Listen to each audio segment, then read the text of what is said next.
Behold, it's Natalia. Let's go find some monkeys, shall we? Would you say sex is like riding a bicycle? Nothing gets me going like Christmas and wigs. Let's check out this show. I remember the first creature I beheld. He was a squirrel. His name was Kevin. I heard you need a DNA sample. I want to find light and joy in things that bring us together and unite us. And I think science is something that can unite us. Ow. God damn. There's a world out there, a world that needs to be beheld.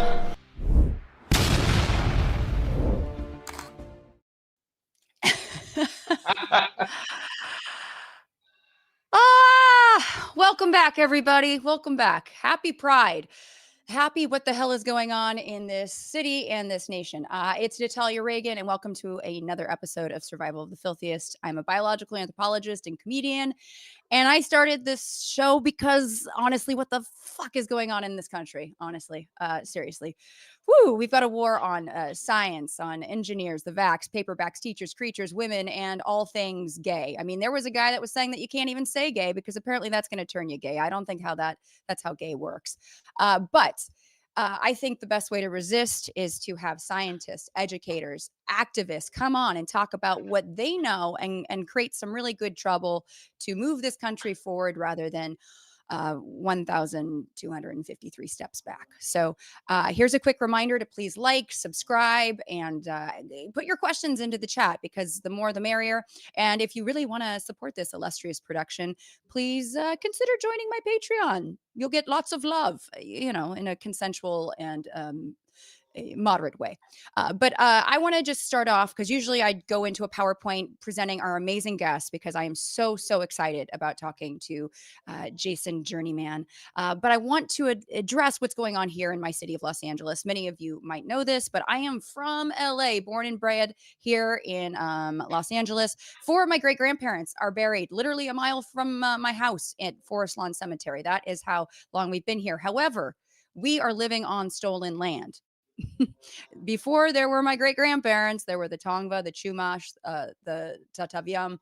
We have Tataviam. I don't know why I said it that way, but we have a long history of indigenous people here in the U.S. that have long been forgotten. And these immigrants, well, a lot of them actually are deeply indigenous and have been here on this land way longer than white Americans. And what Angelinos, I'm so proud of my city because we're finally, I feel like, really standing up for immigrants because in the past, like I said, I've lived here for decades and people were not as vocal. But these ICE raids have us furious because we know that immigrants, especially undocumented workers, are the backbone of this city and this country. California is the fourth, I believe it's the fourth now, largest economy in the world. And 75% of the workforce in these farms are undocumented workers. Okay. And so we rely on undocumented workers. They don't come here and you hear the right calling them lazy criminals, freeloaders, and if money is the big concern for you, are they freeloaders? Well, in 2022 alone, undocumented workers paid $97 billion in taxes. That was just in 2022. And they're not going to benefit from the programs they're paying into because they're not U.S. citizens. And as far as them being, criminals and lazy, why are ICE going and targeting their places of work? Work being the operative word. And these are jobs that a lot of U.S. citizens don't want to do. Do you want to be picking fruit in the Central Valley, in 110-degree heat? Do you want to be working in a garment factory? Do you want to build somebody's deck in Atwater Village for under minimum wage? No, you probably do not. So this is why these raids disgust us. And for those folks that are really focusing on why aren't they doing this and coming here legally, a lot of them are and trying desperately, but they are getting detained at their immigrant court hearings. And honestly, if you're so obsessed with laws, then why are you not upset and furious that these ICE raids are violating the Fourth Amendment and multiple other laws, kidnapping individuals? So these are some questions I have. Now, how does this all relate to queer ecology? I'm so glad you asked. Well, today I'm very excited. I'm having, let's see, there we go. We're having JasonJourneyMan on. Talking about queer ecology and how important it is, not just to understanding the world around us, but being inclusive in science and in just moving forward in this nation and around the world. So what is queer ecology? Does that mean everything is gay?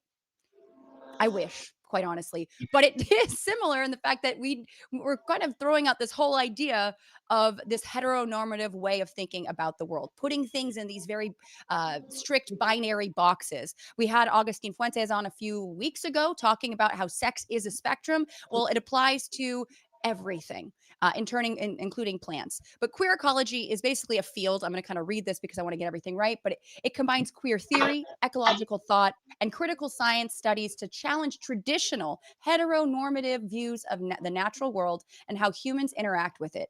It recognizes the diversity and fluidity of identities and relationships in both human and non-human realms, plants, animals, and emphasizes the interconnectedness of all living things. It is incredibly important. And I love this image because humans oftentimes like to put ourselves at the top of this food chain, the top hierarchy of beings, right? We are the pinnacle of evolution. Well, surprise, folks. Evolution is not a goal driven process. So it's more of this circle. We're just part of the scheme of things, right? So instead of there being a hierarchy, we're sort of laterally related to things like that basil plant you have in your yard. That wasn't just put there for you to exploit. That is just part of the ecosystem too. So thinking about the world like that rather than seeing plants and animals and coal and oil as resources to exploit, but things that we just share this earth with. It's a much more harmonious way of thinking about that. And it allows people to, I hate the word exploit, but that's the word we use in science, to exploit our resources naturally, or sorry, sustainably. And that way we don't run into problems with deforestation, rises in pandemics because of viral spillover, and so on and so forth. So again, the egological versus ecological look at things. And also in my world of primatology, we talk about natural versus unnatural. And are there really a natural and unnatural world? If humans are part of nature, then everything that we create by extension is part of nature too. So treating urban spaces like parts of nature and wanting to protect the nature that is coexisting with us in those urban spaces. And yes, so again, humans are part of nature, not above it. It's ecological, not egological. It reminds me of my favorite Love and Rockets quote. You cannot go against nature because when you do go against nature, it's part of nature too. Right. So everything that you can think about that can happen in nature can happen. And these binaries and boxes we like to put things in are not necessary. Now, I was going to go on and go into the gay animals, but because I took up already too much time addressing what just happened this past week, I want to get to our guest. But I will say this. Animals are hella gay. We know that over 1,500 species have been documented engaging in homosexual activity, but only one species has been documented engaging in homophobic activity. And ironically, that species is in the genus Homo. Okay, and it's not even Homo erectus, which I think is a missed opportunity. So let's get back. Let me go back to my main slide. Oh, wait, no. Let's see. Yeah, we're going back. Let's see. Previous slide. Okay, here we go. We've got Jason Journeyman. Now, Jason, let me sing his praises because Jason does so much wonderful work. Where are you, Jason? Hold on. This is live entertainment, so it takes a second to get there. Okay. So Jason is a friend online in real life and somebody I've admired for a long time. His videos on Instagram and TikTok are fantastic. You need to follow him on these all the apps at Jason Journeyman. But Jason creates fantastic educational nature videos in and around Los Angeles. He also leads fascinating hikes in Griffith Park, including his very popular queer ecology hike. Jason is an outdoor and online environmental educator, a certified California naturalist, a native plant dad. Ooh, I like that, a plant zaddy, and a prolific tree hugger. I think that's amazing. He has a master's degree in environmental policy and loves helping everyone see the beautiful diversity of our urban ecosystems that are all around us, even right here in the big bad city of Los Angeles. By connecting to nature, we connect to ourselves and each other, which helps this world become a happier, gentler, and more sustainable place. People of the internet, please help me welcome Jason Wise, aka Jason Journeyman. Hello. Hi. How's it going? Good. How are you doing in this wild, crazy time here Oh in Los gosh, Angeles? I'm doing all right. I feel very grateful that I have, I feel like a lot of people are scared with communities being torn up in various ways, and that I have the privilege where I'm able to speak without maybe being targeted, and so I'm trying to use that as much as I can. And yeah, and talk about it through the ecological lens, like the way that you were just discussing, because it's kind of my focus in a lot of things. And so I see so many parallels, not parallels, but lessons in nature that can help guide us. And I think lessons in nature for any of the issues that pop up with humanity, with our own, way of treating each other. But the way that nature acts is just such a different way. So I love kind of talking about things through what Mother Nature can teach us, which is so much. Oh, absolutely. And you do such a good job breaking that down. Um, and I liked what you said too about the fact that you're speaking up because you're not going to maybe get the repercussions for saying something. And this is, I think, just a nice PSA moment. White people, I'm looking at you. I'm Yeah. talking to you. If you can, if it's safe, if you're able, and if you're not able, that's fine too. But say something if you see something, if you see injustice, if you can go to a protest, if you can maybe help support a protest by maybe sending money so they can have food. These things help. They matter. When they see white folks on the front lines, unfortunately, they really behave differently. They really do. So use your privilege. Use your privilege for good if you can. Yes. But anyways, no, and what are some things that you feel? I mean, I'm sure like what's been happening here has awoken some, some realizations about queer ecology. I mean, what has really kind of crossed your mind as you're watching what's unfolding here in Los Angeles?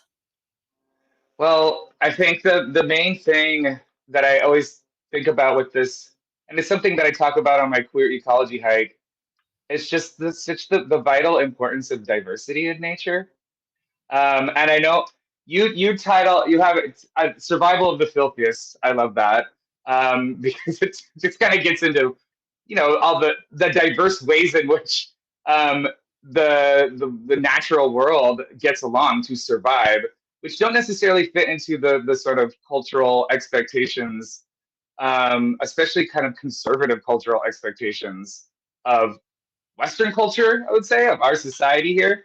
And because it's not just because what I don't love is the survival of the fittest, sort of Yes. quote unquote, which I think is such a reductive version of what Darwin even taught, what it even was all about. Certainly, evolutionarily, what survived then, is how evolution continues. But survival to me is just kind of like the basic, like the baseline. Like you're just barely getting by. And that's not, yes, it's good to get by, but the goal is to thrive. The goal is to have a whole functioning, beautiful ecosystem of multiple species, diversity in that ecosystem that is all working together in some way. And of course, even within that, of course, there's predator and prey, and there's competition to some degree.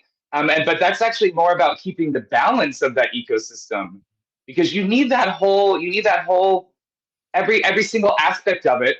Diversity is so critical, right? And if you think about a Western cultural mindset I'm going to go to. I love my Disney movies. I'm going to go to The Lion King here for this one. Um, Please in do. a Western cultural capitalism world, you're like Scar and the hyenas. You're just going to extract every resource from the land, and see what happens in that movie is that they extract too much and everything gets throws off balance, and now the lions don't have enough food to eat, because the lions need the gazelles. They need every Yeah. single animal that comes around that whole savannah. They need each other. You can't just eat everything. You can't just No. extract everything out of the ground and burn it into the sky and feel like that's going to be okay, right? That's what we so. And then we are able to get Scar out of power, and Simba comes in and restores the balance, and now everything is beautiful and comes nice again, the circle of life, right? Yeah. That's just, it's like a quick little, I think we're both from a similar generation of being raised on that kind of stuff. But it just is such a lesson that I see so much reflected in nature in what I teach and what everything that I've learned, that it's a whole thriving community ecosystem that needs each other, that depends on each other. And people are a part of that ecosystem. No matter if you're in a city or out in the woods hiking alone, we are all on this ecosystem Earth, right? And we depend on the diversity of animals and plants and other people too. Yes. Yeah. No, and I love that. It is a great parable. The Lion Yes. King. A lot of some of the Disney movies get it real wrong. You know what I mean? Like there's some that I'm like, oh, this We is can talk about questionable. Finding Nemo, but Ah! the biological Well, inaccuracies. right. No, I mean, I think of a Little Mermaid, like give up my voice to get the guy and get some legs. And I'm Okay, just yeah. like, oh my Lord. Prince Eric was not Yeah. that hot. Not worth it. Not worth it, girl. No. Not with the girl, no. But yeah, I do think it's this interesting idea, and it's a very billionaire type mentality of the way we've exploited things. It's this idea that if we can't take it with us, right? Like if we could exploit all these resources, but what are we gonna? Are we gonna be able to use them in our lifetime? Or how are we just distributing them? Are we keeping them at the 1% or the top? Are we sort of holding it hostage? And it's a really cruel way of thinking about it. And as an anthropologist, I talk about a lot about cooperation and altruism really do trump this sort of idea of competition, right? This, survival of the fittest. Filthiest really is, like you said, like a tip of the hat to the fact that it's messy, it's dirty, it doesn't always fit into these boxes, right? And so Hmm. I feel like, there have been a lot of have you heard of tragedy of the commons? This idea Hmm. of yeah, just basically over exploiting to the point Yeah. where there's no more resources left. And then there's this, that's kind of the Malthusian take of like, population's going to grow so big and nobody's going to know when to stop exploiting resources. And, then there was Esther Bosserup, who basically came out and, she argued that no, people can learn lessons and learn that, hey, we don't need to eat all the shellfish right now, or we don't need to cut down all the trees because we're going to need them later. And I really do think people can learn from their lessons, but unfortunately, we seem to keep repeating history with this over exploitation. And I think by Yeah. the work that you're doing to teach people about the interconnectedness, of ecosystems, you are, I think, helping the next generation realize, we got to take care. We got to preserve and conserve our forests and our urban landscapes. Because Hmm. tell me about the hikes that you lead here in Los Angeles. Yeah. So I this is a busy month because I do queer ecology hikes, usually at least once a month, and some like public ones, and then I do other ones for community groups or corporations, or I think I've done some churches that have queer affirming groups that hire me to do a queer ecology walk. But then Pride Month comes along, or really a couple months before it, and suddenly people are like, "Hi, gay, come do a queer ecology something with us." And I appreciate that because this is also my work. But I mostly appreciate it because just more people to talk about, to kind of uh, dive into nature with a new lens. That's the way I think about queer Yeah. ecology. There's this way that we are taught about biology and botany, or just in general the natural world. That's through the textbooks and the class and the AP biology class in high school, or even the David Attenborough documentary. No offense, I think that. But if we go back into older school like nature docs, it's very kind of in this little Western cultural box. And I know queer ecology definitely includes the heteronormative part, but I feel like it goes out so much further, because it's really a lot of times with kind of an academic look at it, it's queer is almost referring to like odd, quote unquote. But odd compared what's considered odd in Yeah. Western culture. So you're talking about exploitation of resources, and that really gets into parts of queer ecology that are sort of like, maybe capitalism isn't always best. Because the goal of capitalism is for us to get me. I want to be rich, And it doesn't necessarily think about, well, what happens to the next generation or other people and how they're living, being able to live their lives, or how these are finite resources on the planet. If you chop down every tree, or everything out of the ground, right? It's just it just is not. It's not a smart way of thinking. Queer ecology kind of gives us a little bit of different view into it. And I want to then use that opportunity to, and you mentioned this earlier too, because I always contrast this with indigenous culture. So wherever the native people from, the first people from wherever you are, all of them had a very different view on how we interact with nature. From what I've learned from numerous indigenous teachers, that I'm so valuable for getting that perspective from them. These are not just like a resource, that hierarchy, that ego that you showed in the slide earlier. This hierarchy where people are up here and we can do whatever we want with everything below us because we're on top, we're in charge. But in indigenous culture, it's more like we're all in this together.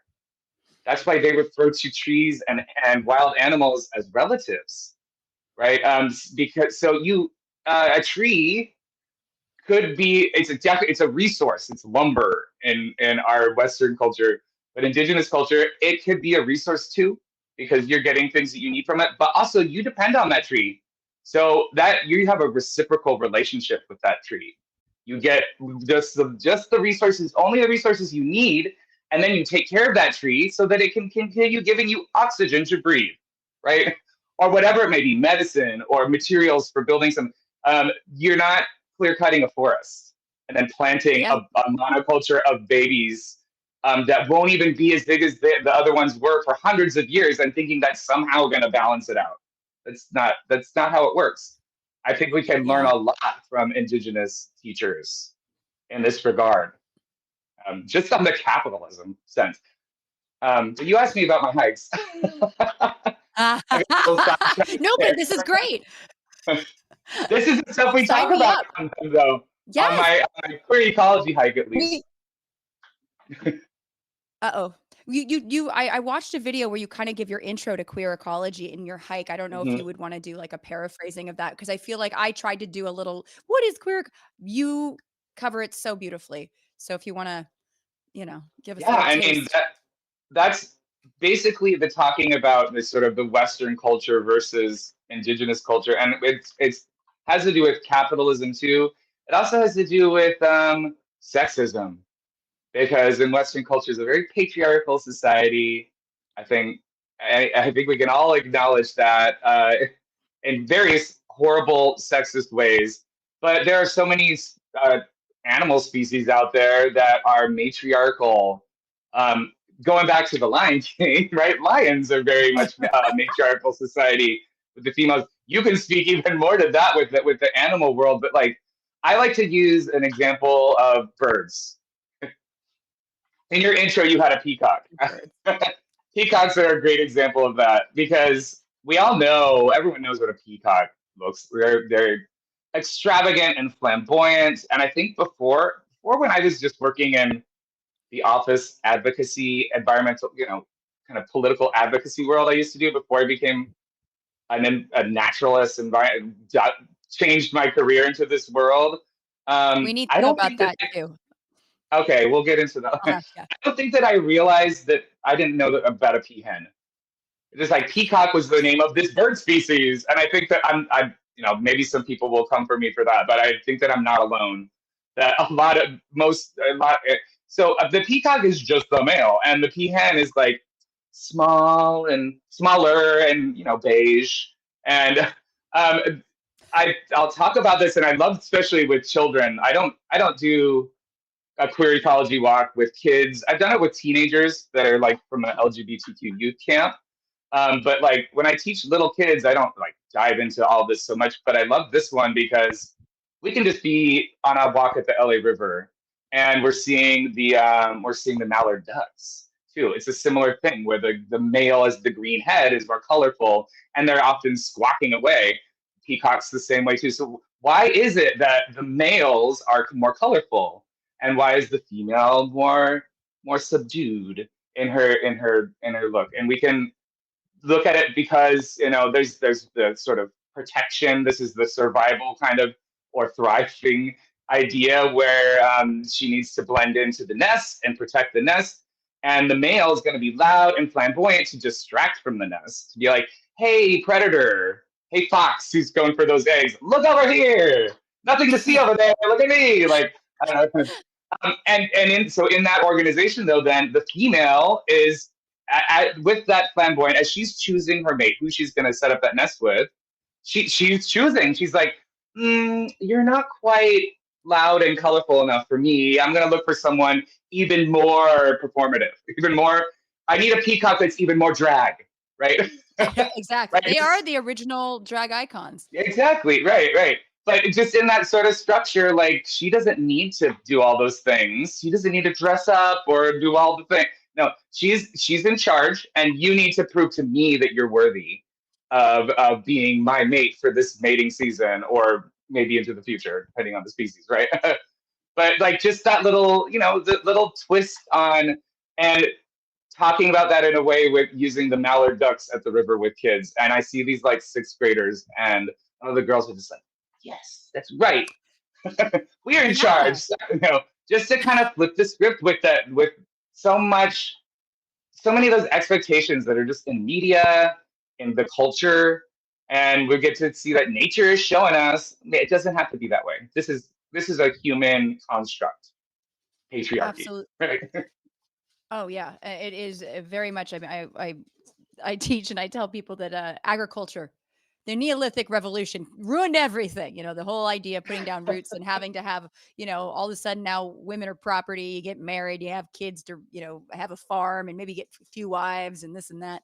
And it Oh my really God. the birth of the patriarchy. But yeah, I think when you have that opportunity, but that's the other thing is like, which is so fun and so interesting is there's so many ways to, do life. Like there are cultures throughout the world that do polyandry where it's one female and multiple men, you know what I mean? Or groups Hmm. where the women are in charge and not very Hmm. many, but they do exist. And I'm hanging on to that. But when I teach about bonobos, people get very excited because bonobos are and chimps are our closest genetic relatives. And of course, bonobos have a very interesting way of diffusing tension, whereas chimps like to fight it out. Bonobos like to fornicate it out. And dudes get very excited. I'd be on dating apps and they're like, oh, you're a primatologist. Like, what about bonobos? And I'm like, okay, I know what you're into. And but I always have to bring up the fact that they're female dominant. And like you just said, like the ladies actually were controlling access to food and the males had to kind of, prove themselves to get the fruit or whatever. You know what I mean? Like the ladies do run the Hmm. show.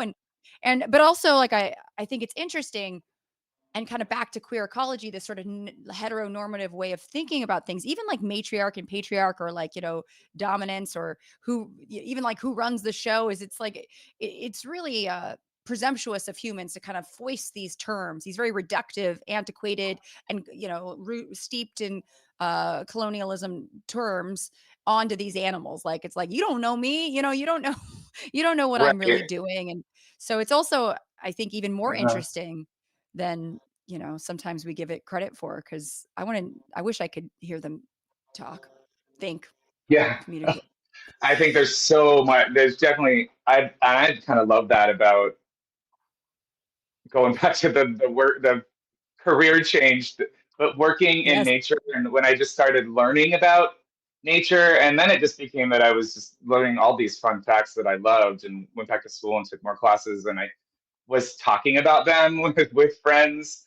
And like, I like talking about this. And that's where it sort of led me to becoming an educator, was just, I love sharing all the crazy things that we figured out about nature. But what excites me even more is all the stuff we don't know, that we're still going. There's still so much to understand and learn about the planet, that it's like, and I feel like it'll never. I think there's also a lot we need to learn about ourselves, people as well, right? Just so much more, and that's what keeps life exciting, right? It's never, there's so much more to do and know. There's so many different ways that we could be better about how we treat the planet and treat each other. And it's just, so that growth, that always potential growth is what I kind of just, I love that about life. And it's what makes it so beautiful, right? That we don't have to just stay where we are and rest on these laurels, and that we can be better to each other, and we can make the world a better place. And it happens through education and connection with nature, with each other. And the more we get to know each other and understand everything around us, the better it encourages you to treat all that better, right? Absolutely.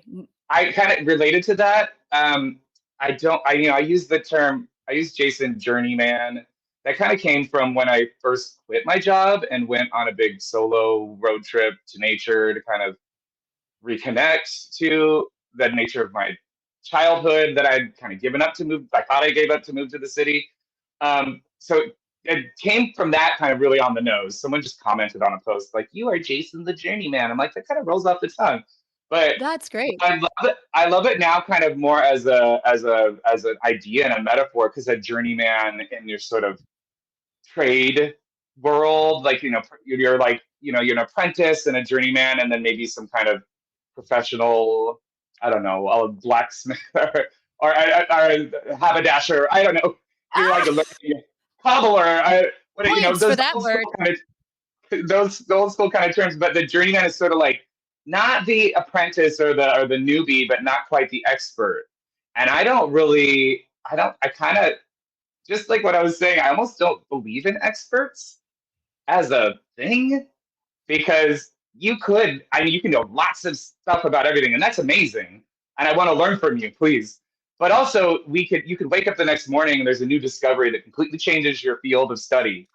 And everything that you thought that you knew and you wrote textbooks about and all this is suddenly kind of like flipped over on its head. And that's why to ever think that, I don't think that I would ever be an expert at something, because I'm always waiting for the next new discovery to change things. And I think that's what kind of you got to stay on your toes, right? Don't rest on Yeah. those laurels. I feel like experts sort of a way of just sort of like, well, I'm done. I've learned everything there is to learn. But that's not real. That's not true. Yeah, no, well, I think it's interesting. First of all, journeyman really implies this sort of forward movement too, right? Like you're Yeah, yeah, always moving forward. I feel like moving forward also implies this sort of innate curiosity. I don't want to. mhm, The term manifest destiny is not my favorite term, but but it's still this sort of like endless curiosity of going out there and looking for something. Like a journey is, they always say like, focus on the journey, appreciate the journey, not the destination. And I feel like you kind of mhm, sum that up. And the destination, like you said, is there ever a destination of knowing everything? I don't think there is. And right. I think it's a great point. Which brings me This, to, I want to know about your story. Huh? well, just really quick, that is very related to the hikes that I lead. The journey. It's about the journey, not the destination. I call them hikes. Sometimes I call them walks, depending on how. But people think of hiking like, oh, we're going to go to the top of that mountain for that view, and we're hiking, and it's like leg day. We're exercising. We're going uphill. And I do that sometimes on my own. The hikes that I lead are much more about the journey than the destination. I just choose a different kind of destination. The destination is a plant, or or some kind of area. Like right now, I'm leading a lot of these night hikes in Griffith Park to go see the California pink glowworm. That's the destination. It's to see this tiny little centimeter and a half pink worm that has bioluminescence with a green, like it looks like a little brat green LED light.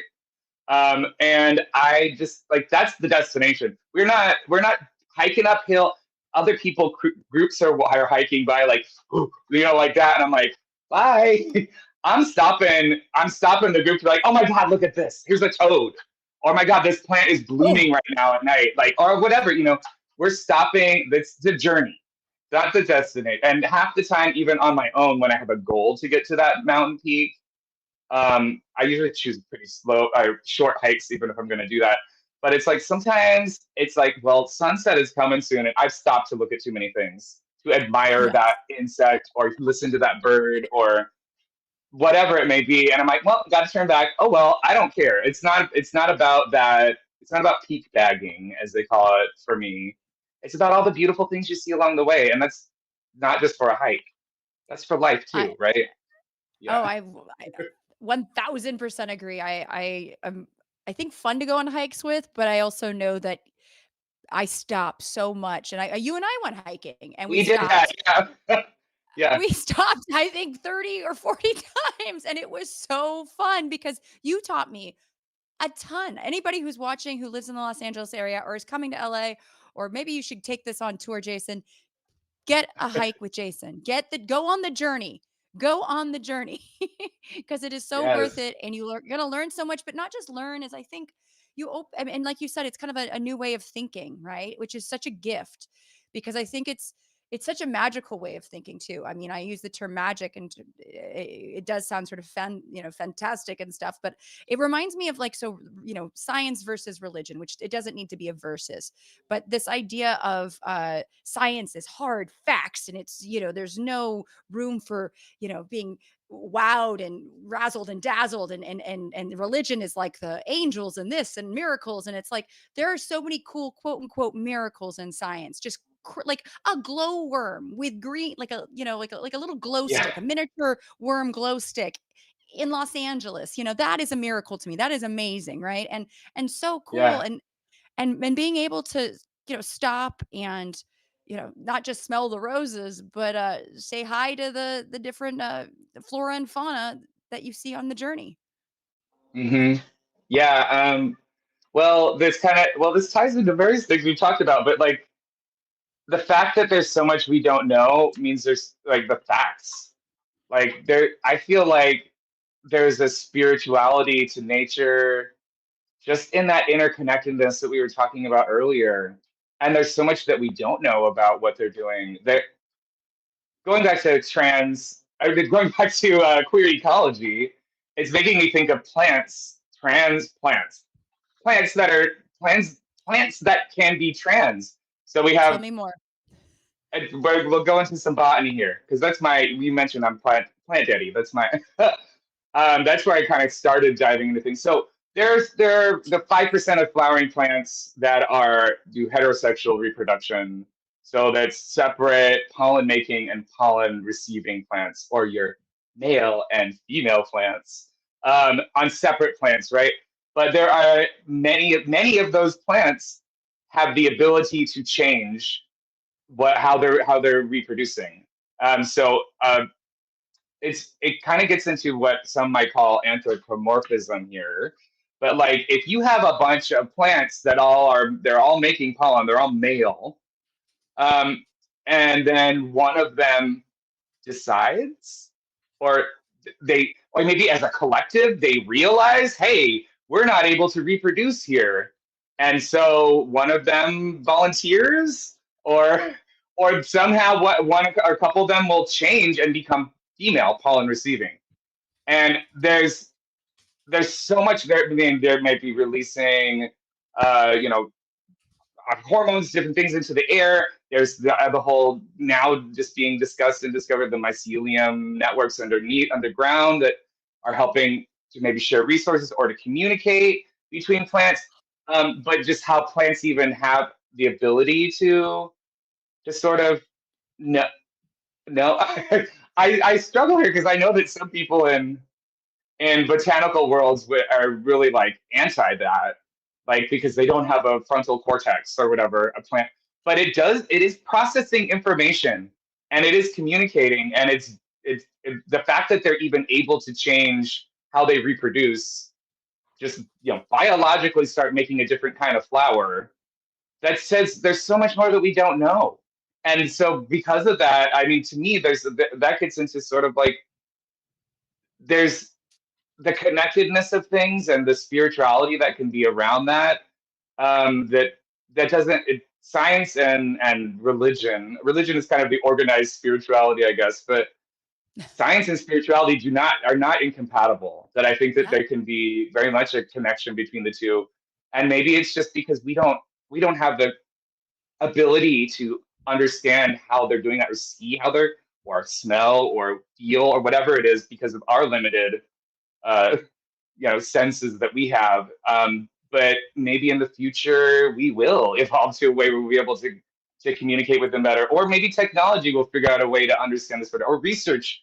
But I feel like there's so much more going on out there that we just don't even realize, and that doesn't have to be against science, right? No. I think, I mean, again, I think we're going to be surprised. I think we are surprised all the time, and that's one of the things I think we need to remember as scientists is that, and when I teach about this, I say science is a verb. Think of it as a verb. It's a process. It's a process. We're Mm, always gaining new info and that's why, like, more voices and representation and diversity in science mhm. leads to better science, because if the same people are asking the same questions and doing the same methodology, you're going to get the same results, maybe a little bit different, but Yeah, you yeah. gotta have it. And that's why I think we are gonna discover that there are things that are beyond our immediate comprehension, and that are a lot more, maybe against what is considered normal now. Jane And Goodall has often said that she thinks that, she's seen chimpanzees act in a way they seem to be looking at awe or in reverence of a waterfall. And it almost seems like a spiritual experience. Now, some could argue that that's anthropomorphizing them, but I would like to argue that they have been around way longer than humans have. A lot of these, mhm. grief, empathy, anger, jealousy, all these emotions that we like to think, oh, that's unique to humans. We're so special. We're the top of this, intelligence hierarchy. They've been experienced by, animals and maybe potentially plants. But, Yeah, who knows? But point being, we are finding out more and more the intelligence and the really amazing ways of communicating that plants and animals can do. yeah, yeah. That's making me think. I mean, it's the same with the mycelium, the fungal networks, the wood wide web, as popularly called. But where a plant or a tree, for example, is maybe struggling towards the end of its life, dying, maybe even getting attacked by an insect or something, and it realizes that it's on its way out, and then it starts sending resources, its resources, it starts and draining its life force to send it to the trees around it so that they're stronger, while it then is able, as it, because it just knows it's towards its end, knows again, I'm doing it And again, but it can't take it with it's you. It can't. right. Yeah, exactly. This is like, I don't need to have to like die a billionaire with all these yachts, right? I'm gonna drain. This is like your Jeff Bezos versus your, wait, the Microsoft guy. You Gates. Yeah. yeah, the Jeff Bezos versus the Bill Gates. I don't know. Have a foundation or just send celebrities to space. Or that's a different one again. But either way, it's just nature is showing us so many different ways of being that are a little more holistic and connected to each other. And plants really amaze me. I don't know. They're not the charismatic megafauna, but I think a sequoia is pretty charismatic megafauna, right? Oh Megaflora. yeah. Charismatic megaflora. There we go. You just Sequoia reminded me. is, This is kind of, yeah. I dreamt about the biggest tree in the world last night, and I don't know why, but it was just like for some reason I had a oh, dream about the biggest tree in the world, and it was not real, but it was. I think I was thinking about this show. But talk to me about sequoias. sequoias. I mean, I love sequoias. I actually have a tattoo of the biggest tree in the world on my calf. I can't really show that here on the screen right now, but Damn it. so this goes back to you. I've been mentioned a couple of times, but and you asked earlier about my sort of career path, but maybe I'll get into that and it gets into sequoias. We'll do that. Is that Yeah, okay? let's do that. Yeah, let Um, me give one shout out real quick. My unfinished Chemming journey gonna says from one journeyman to another, I salute you. Thank you. And thank you for your support. nice, Now nice. tell me your story. I want to hear the story of the journeyman. So, uh, so first of all, I know you are an LA native. I grew up in the central coast of California.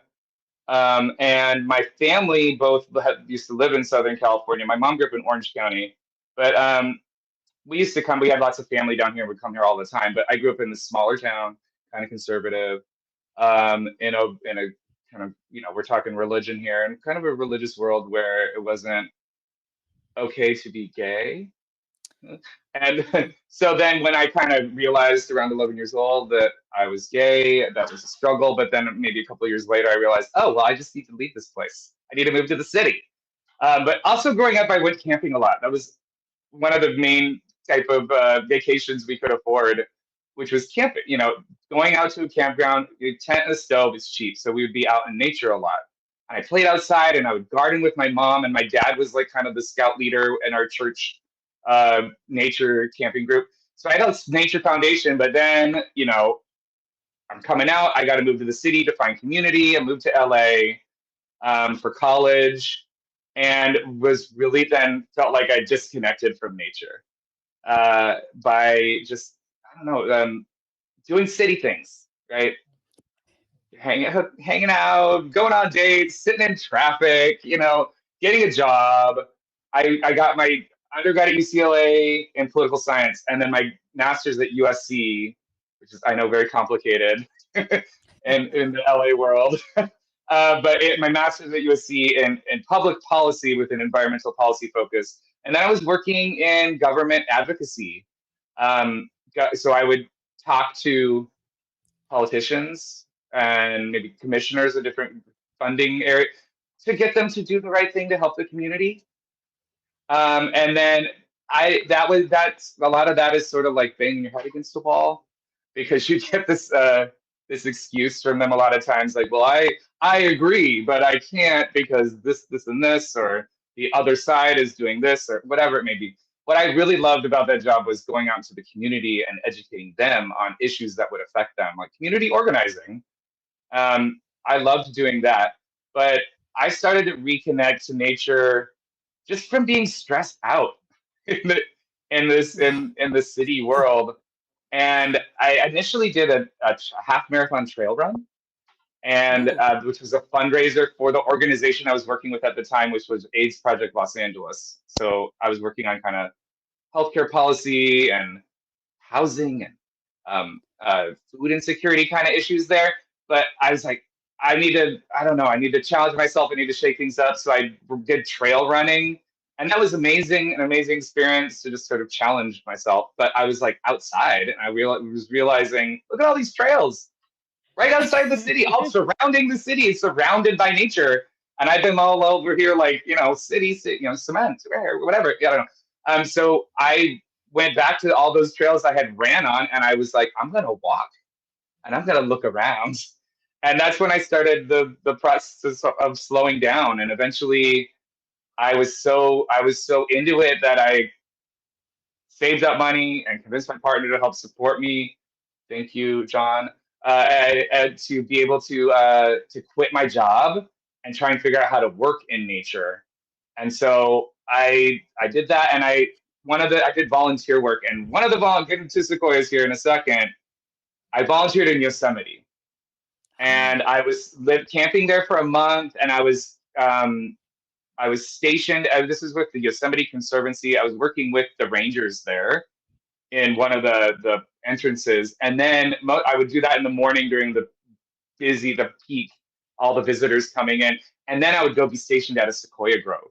I'd set up a little table with information and like the pine cone examples, and it was about partially, maybe you shouldn't be wearing flip-flops on this trail because it gets really steep, kind of, and you have water, and maybe don't take that pine cone. But also the thing I loved about that gig was when people would come up and ask questions about why is it all blackened from a fire here? Like, what happened? Or what's going on with the ice, that one sequoia that's looking really sad?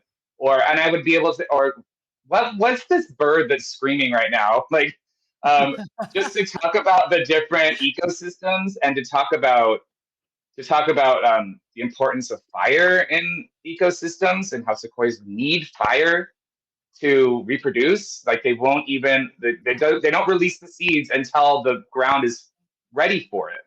The fire clears out other competing brush and provides nutrients to the soil So sequoias evolved to know, okay, now's the time, spread those seeds. Now's the time for the saplings to grow.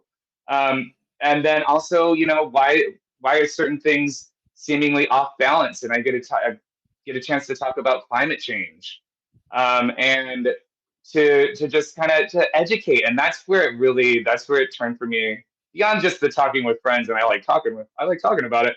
I was like, I really love this. I would get chills when I see like people asking questions in my mind. I'm like, oh wow, especially the kids when they're like, oh, that's so cool, and I'm like, yes, it is, isn't it? Yay! Like I'm getting all like inspired by it too. And it's like, so I was like, this is what I have to do. I have to feed off of that, and it kind of started there with those sequoias and sort of all the different lessons they can teach about connections, how the different types of squirrels depend on them, their position within that whole ecosystem there in the Sierra Nevada with the other trees that might be smaller, the shade that they provide for elderberry, or just the fire that they need that indigenous people provided to help them to thrive in that space. Just the wisdom of these sort of ancient, sometimes some of the General Sherman in Sequoia National Park is what, I think 2,700 something years old. The largest living thing by volume on the planet, and to just be in the presence of that is so inspiring. And yet to also think that they're only in this little narrow strip on the western side of the Sierra Nevada between like 6,000 to 8,000 feet. They used to be much more widespread around the world when there were dinosaurs. And now they've now been slowly pushed down into this one little area, and they can't move very fast. So what happens when it's getting hotter? As the climate is getting warmer, and some people might argue about that, but I mean, according to a thermometer, it is getting warmer on average. We believe in thermometers, right? But as it's getting warmer, that means their habitat is getting drier, and it will be harder for them to live there. And they can't just like pick up their 2,000-year-old roots and walk another 1,000 feet up the Sierra Nevada. Even if they could, eventually they'd get to the top, and then they'd have no more habitat left, right? So while they are giant and awe-inspiring and ancient, they also are vulnerable. And that's just like, I think, a goal for humanity too. Like we are big, and it's we have such an impact on this species, but we're also vulnerable, especially to the problems that we're creating ourselves, right? And it's sort of just a lesson and a metaphor, and sequoias just inspire me in so many ways. I like that. Not just my work that I do now, which is just firmly rooted in sequoia ecology. Oh my goodness. Thank you for taking us on that journey, because honestly, sequoias are one of my favorites. And I actually shout out to my Aunt Susie, who lives in Three Rivers and actually worked at Sequoia National Park Oh for years. yes, I Yeah. love it up there. Uh, Yes, I love it. gorgeous. Gorgeous. And, I will say one when thing I, about, Mhm. some people might talk about, oh my God, there's the aspen grove in Utah that Mhm. might be larger. Yes, Why am I forgetting? I'm blanking on its name right now. I can Google Um, it. I've got yeah. access. Oh Aspen Grove. yeah, we have computers. So there's the debate as to who is the largest living organism on the planet. Is it General Sherman, the singular sequoia on its own, which is mostly because of its massive trunk? Right. Uh, but there's the aspen grove of clones in Utah. Yes. The Whose Fish name? Lake National Forest. Yes, it's there. Yeah. But it says Utah Aspen Grove is 80,000 years old. Got it. But is it the Pando. biggest? Pando. Pando. Oh, oh, whoa, Pando. whoa, whoa. Pando. Okay. So Pando Pando is Express. believed by some. Okay. I'm looking up here now. I'm looking at Pando. 47,000 stems. And so it's a whole little forest, a little grove that is All considered connected. one entire plant. They're all clones of the same they're all clones of each other. So it's one big interconnected underground species, which could be larger than General Sherman. But That's you wild. know, and I think that's amazing. And I love how that the whole cloning That's thing in nature, back to queer ecology, that's asexual reproduction. When they clone off each other, and a lot of plants they might do the heterosexual reproduction and might even be trans, and then they also do asexual reproduction because it's not just about surviving. Again, it's about thriving, right? But there's some plants that are there's the Harupa oak out kind of near Riverside, which is an ancient, I think it's a scrub oak, that's believed to be 13,000 years old because it's sort of like maybe died off and recloned itself around. And that's an oak there's an area where they're trying to develop for warehouses as they do in the Inland Empire a lot nearby there. yeah. So people have been trying to fight that development to protect that one little island of ecosystem there that is supporting this ancient tree. You have the king clone out in the high desert, kind of up 395 Eastern Sierra side, Oh, which is a creosote bush that's believed to be about oh, the same age. It's a big ring of a creosote, and they're all genetically identical. So it started out where with is one it? plant in the Yeah. middle. It's up Mojave Desert, Okay, um, like near in the 395 area, Highway 395 I'll up look it there. up. Yeah, go on. So it's a And you can go out there and visit it. And it's just a big ring of creosote bush around there.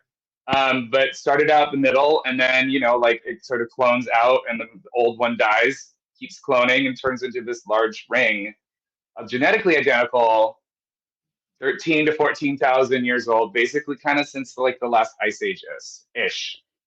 So we have these ancient plants, and people talk about the ancient crystalline pine forests, and they're like 4,000, 5,000 on they're just alive as their own species. But this cloning thing just like throws it all into who knows. And then there's so many different wow. possibilities of age and size, and nature is amazing.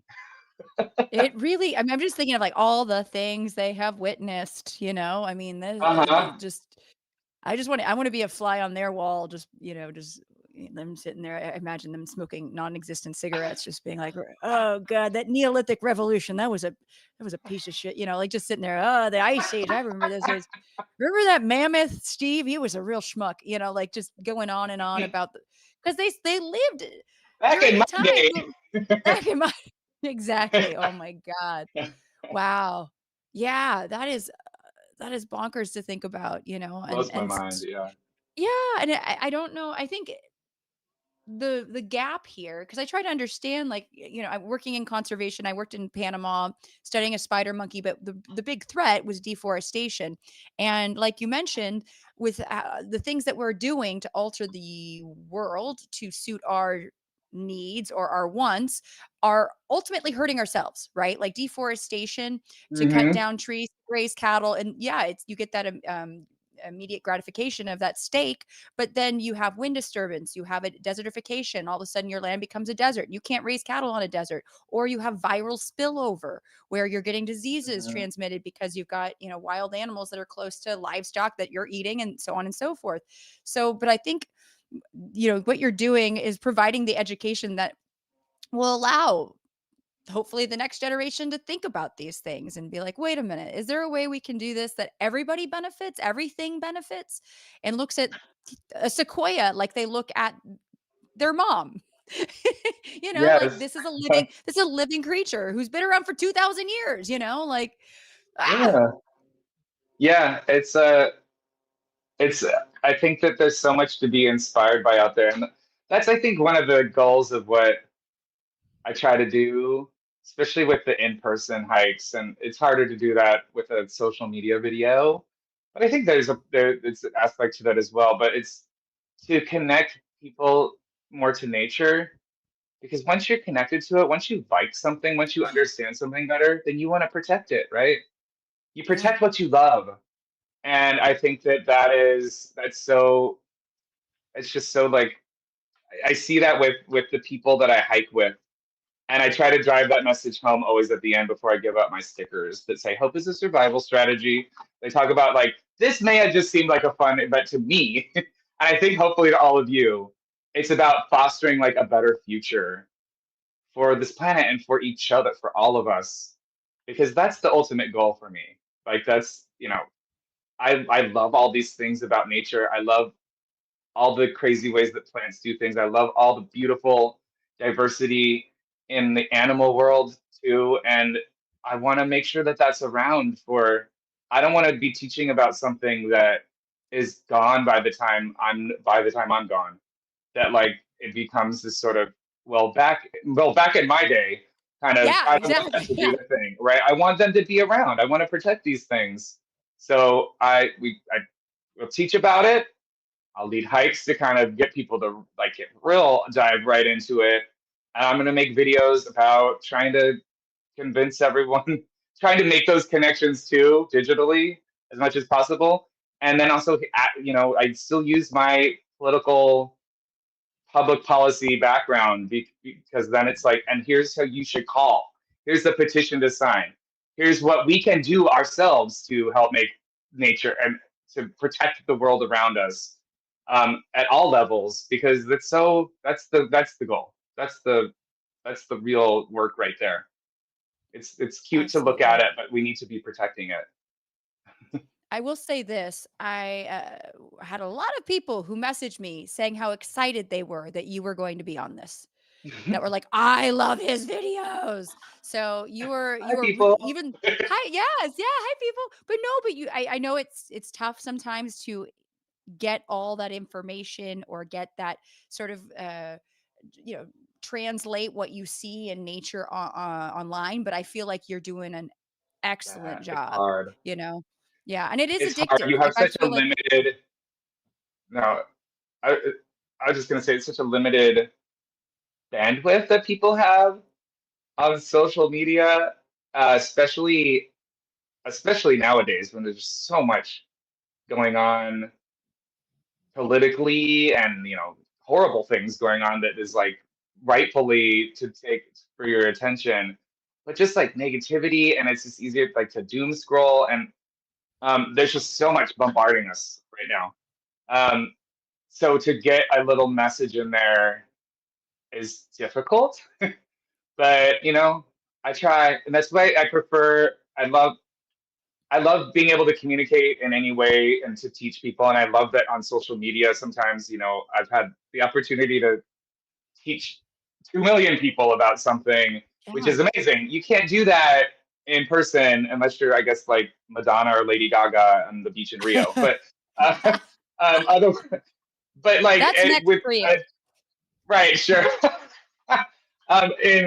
In person though, it's like usually they're like 2 hours. So we have 2 hours to hang out and also just laugh and have fun and explore and learn about things and connect with nature and connect to each other. And that's like it can be exhausting doing lots of those events, but it's also like I love it. It's exhausting and also exhilarating and energizing at the same time because that's like the real that's it's connection. That's what we all need.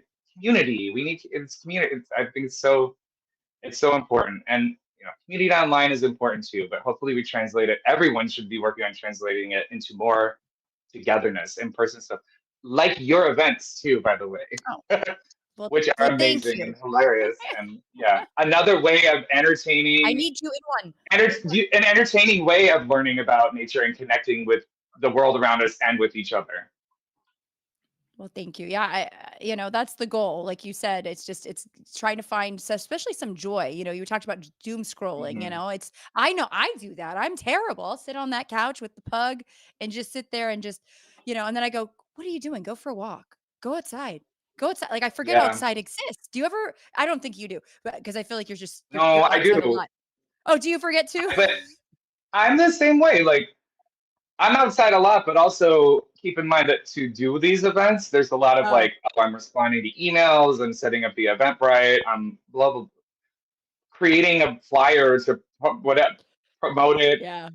There's so much administrative, especially I'm on my own. I don't have a team. I guess like Yes. maybe I need like 100,000 more followers, and then you get like then you can have a team or an Or intern or something. I don't know. Zuzu needs opposable thumbs. Right. Zuzu She's is Jason's useless. She's dog. not useless at all because she's adorable and makes me laugh and smile, and also the walks part. Because I often will be like just really stuck on something, and maybe even writing a script for a video that I want to make, and I'm like, I can't figure out how to say this, or it's too long, or it's like, how do you? I need to get up and go for a walk, and Zuzu is my excuse to do that. Speaking of Zuzu, well, That's I don't good. know, is Raisin That is nearby? Zuzu. I'm gonna get Zuzu. She's like, what? Come here. Where is Come she? here. Here, Where's Zuzu? Raisin. Oh, Oh, Oh, let here me we see. are. I got Zuzu. Her underbite is the best. There's your teeth. Oh, There it is. Zuzu. Look at the Yo, camera, Zuzu. Zuzu. Hi, Zuzu. Raisin, I think. Raisin sleep. Where did you go, buddy? I've seen Raisin run by a couple times, but Did she really? She might have gone in. Okay. I saw Zuzu at one point, but I didn't want to interrupt you. Where'd she go? She goes in the bedroom and I just gave her flea meds like 2 days ago and it hasn't kicked in yet. And she's just, the poor girl is just like an itching oh, fiend. She's just, I know, I feel so bad. I can go grab her real quick if you want to, if yeah, you want to just talk with Zuzu and share, tell a sure. fun story to the internet people about Zuzu. And don't mind the fact that I'm in bike Oh. shorts. Okay. I'll be right back. Raisin. Well, I think that it's just amazing that hello, Zuzu. That dogs come from wolves, which just blows my mind, right? They have 99.9% of the same DNA as wolves. And that was just one day a very friendly wolf came up to a campsite of a person who was curious enough to not be scared and shared some food. And then we started choosing different wolves to breed together, and we end up with little dogs and big dogs and chihuahuas and mastiffs, and we have friends that help keep us connected to each other and to nature. And I just love that for us. It was such a smart idea Here you are. to be friends with. Oh, and Raisin was right there the whole time. We just, I'll have row. A little pug ASMR. Raisin. Yes. Raisin, do you want to meet Zuzu? You're going to have to meet in person one of these days. Oh, Oh my God, lordy, lord. Oh, there we go. Oh, I'm trying to get a screen There cap we of this. are. Ah, Zuzu is half maybe- pug, so they're kind of like, like related. Is she a chub? Half pug, and then we actually did a DNA test to verify What is the this. The other half is Chihuahua, Pekingese, and oh my gosh, what is it? A poodle. Yeah. Oh, look at her. She's so regal. Her rescue form listed her as a puggle, A which is puggle. what our old dog Rocco, the older dog who passed away like a year Aw, ago. yeah. He was a puggle. He was half pug, half beagle. So such a we were like, beauty. oh, she's kind of like that, but not quite. Definitely the half pug part. She has a And lot this of underbite chihuahua is in her. probably Yeah. yeah. She's so cute. I know, Raisin, say hi and bye. She has no bones. As you can tell, she is like, look at this creature has zero bones. Like she's a big flop.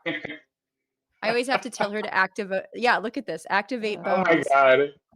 Yeah. Like that she is won't relaxation right there. she won't I know. I need to take a page out of Raisin's book because I can't relax. Like I'm one of those a little too like like a shaking chihuahua too often. And so I look at Raisin and I just think, Yeah. how can I absorb your chill? Oh, Zuzu. Get some Good. opposable See, thumbs and help your dad. dogs, I think I sometimes will call it dogfulness. Just Yeah. the lessons they can teach us, kind of like a mindfulness lesson, right? Like they're Aw. present all the Yeah. time. Yeah. They're here in that moment. They're not worrying about what are we going to do tomorrow, or they might hold a little bit of a grudge for something that happened earlier, but in the past, right? Or what they do is they learn from it to change their behavior to sort of acknowledge that, but they're not like stressing about like, oh my God, what's going to happen with whatever, what's Yeah. gonna, it's not, I was just thinking of so many different examples of things to be stressed about right now in our current world as Mm, people, but about the future. But yeah. we can't necessarily, things are gonna happen. What we can do now is make sure things are the best that we can for today to prevent those terrible things in the future. Sorry. Sorry. That's for the environment, and that goes for raisins squirming around your headset. She just was ripping the headset off me. I was trying to put her down, and Yeah, then she started going. No, I agree. I mean, I talk about like when I did field work about that was like the closest I became to an animal because I was just had to be present all the time because if I wasn't, you'd fall off a cliff or you'd step on a fertilance and get bit, and it could go really wrong. So I don't know. I definitely feel like watching Raisin and realizing how like you said, in the moment, enjoying things. Like when she goes for a WALK, I can't say it because she'll freak out. yes, That will harsh her mellow. Yeah, she's just so happy. She's so, and I'm like, I want to, yeah, I want to absorb that dogfulness. yeah. Can I get some of that? Yeah. I get Can you that kind of bottle thing that from up? nature. Yeah, I get that from nature too. It's the same. That's what I was talking about earlier. It was sort of the being out there in nature was a mental health break from the city for me. And just being able to I don't know, especially going somewhere without phone service. I think that to prevent like the dings and the whatever and the different things that you have to do, you can't do it. You're now out Yeah. somewhere, and all you can do is sort of think and be with your thoughts and process through them and be present that way. And I realized just how important that was. And I'll also say though that so that was kind of how what got me out and what made me quit my job and find a new job. But what also then I realized more and more. So continuing on the story real quick, I did the volunteer in Yosemite, Yeah. and then I came back and went to sort of biology, botany, geology classes. I was going to Pasadena City College at this point, so I'm moving my way around SoCal just to kind of get science classes I had never taken. That's when I got my naturalist certification, but then eventually I got a teacher training, outdoor educator teacher training job in Yosemite again. So I was learning how to be an educator in person with kids and then actually teaching. But that sort of it was far away from home in LA, and I was driving back and forth. And Yosemite's amazing, but it's like Yeah. 6.5, 7 hours, That's and far. each way. And so I eventually, after that was done, came back to LA and started teaching here. And one thing I actually decided, I prefer teaching here, Yosemite. No offense, Yosemite. Love it there, one of my favorite places. But a lot of the kids that I would see there were coming from here and Ah, or the Bay Area and doing their little week-long sleepaway camp in Yosemite and learning there and getting this idea that you have to drive 6 hours to see something cool in nature. And I'm like, wait a minute. No, there's so much cool right here. All these little trails, the waterfall that's like a 15-minute drive to the parking lot and then like a mile, and you're at this crazy cool waterfall right here next to the city. Or let's get even closer, like the parks. I love doing yeah. events in Griffith Park that's surrounded by city, the largest urban park in the country.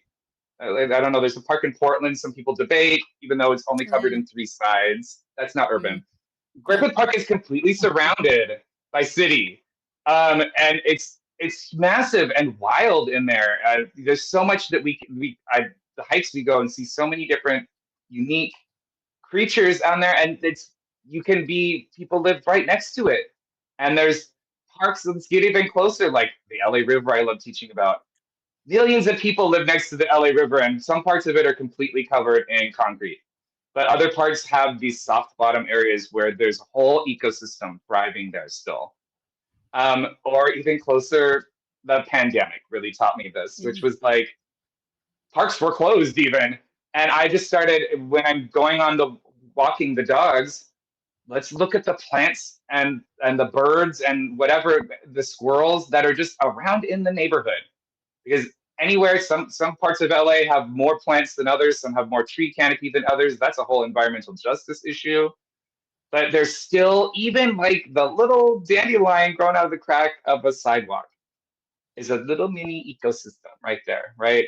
Yeah. It's gonna create, your bees are gonna stop by, and eventually you have the seeds, and you can make a wish, and you're doing, people consider them weeds. I think that they're kind of resilient and beautiful, and we can still like appreciate even that little bit of nature.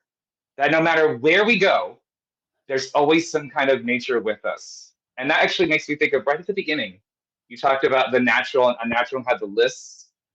So during the pandemic, I was doing Zoom teaching with friends of the LA River. We would join an existing class that was already going on. This was all fifth graders. Oh, Can you imagine these fifth graders that have now spent, this was in fall of 2020 when we started doing that. And so they had oh, already wow. finished out a school year, and we're in a new school year. Months of sitting at a computer. No offense to this live stream, but like this is how we're supposed to learn. Right. And I would go on there and try to be like, how I had to figure out how to get their attention, and how to make it fun, and how to make it connected, and how to make it beyond just the screen. And one of the activities we would do was to find something around you, around somewhere in your house, that is a part of nature, a connection to nature. And sometimes, and some kids would be like type. No one would ever speak in these things, but they would type in the chat, like, I don't have anything. I'm like, think a little harder. Like, where do things come from? Where was this made? What was this originally?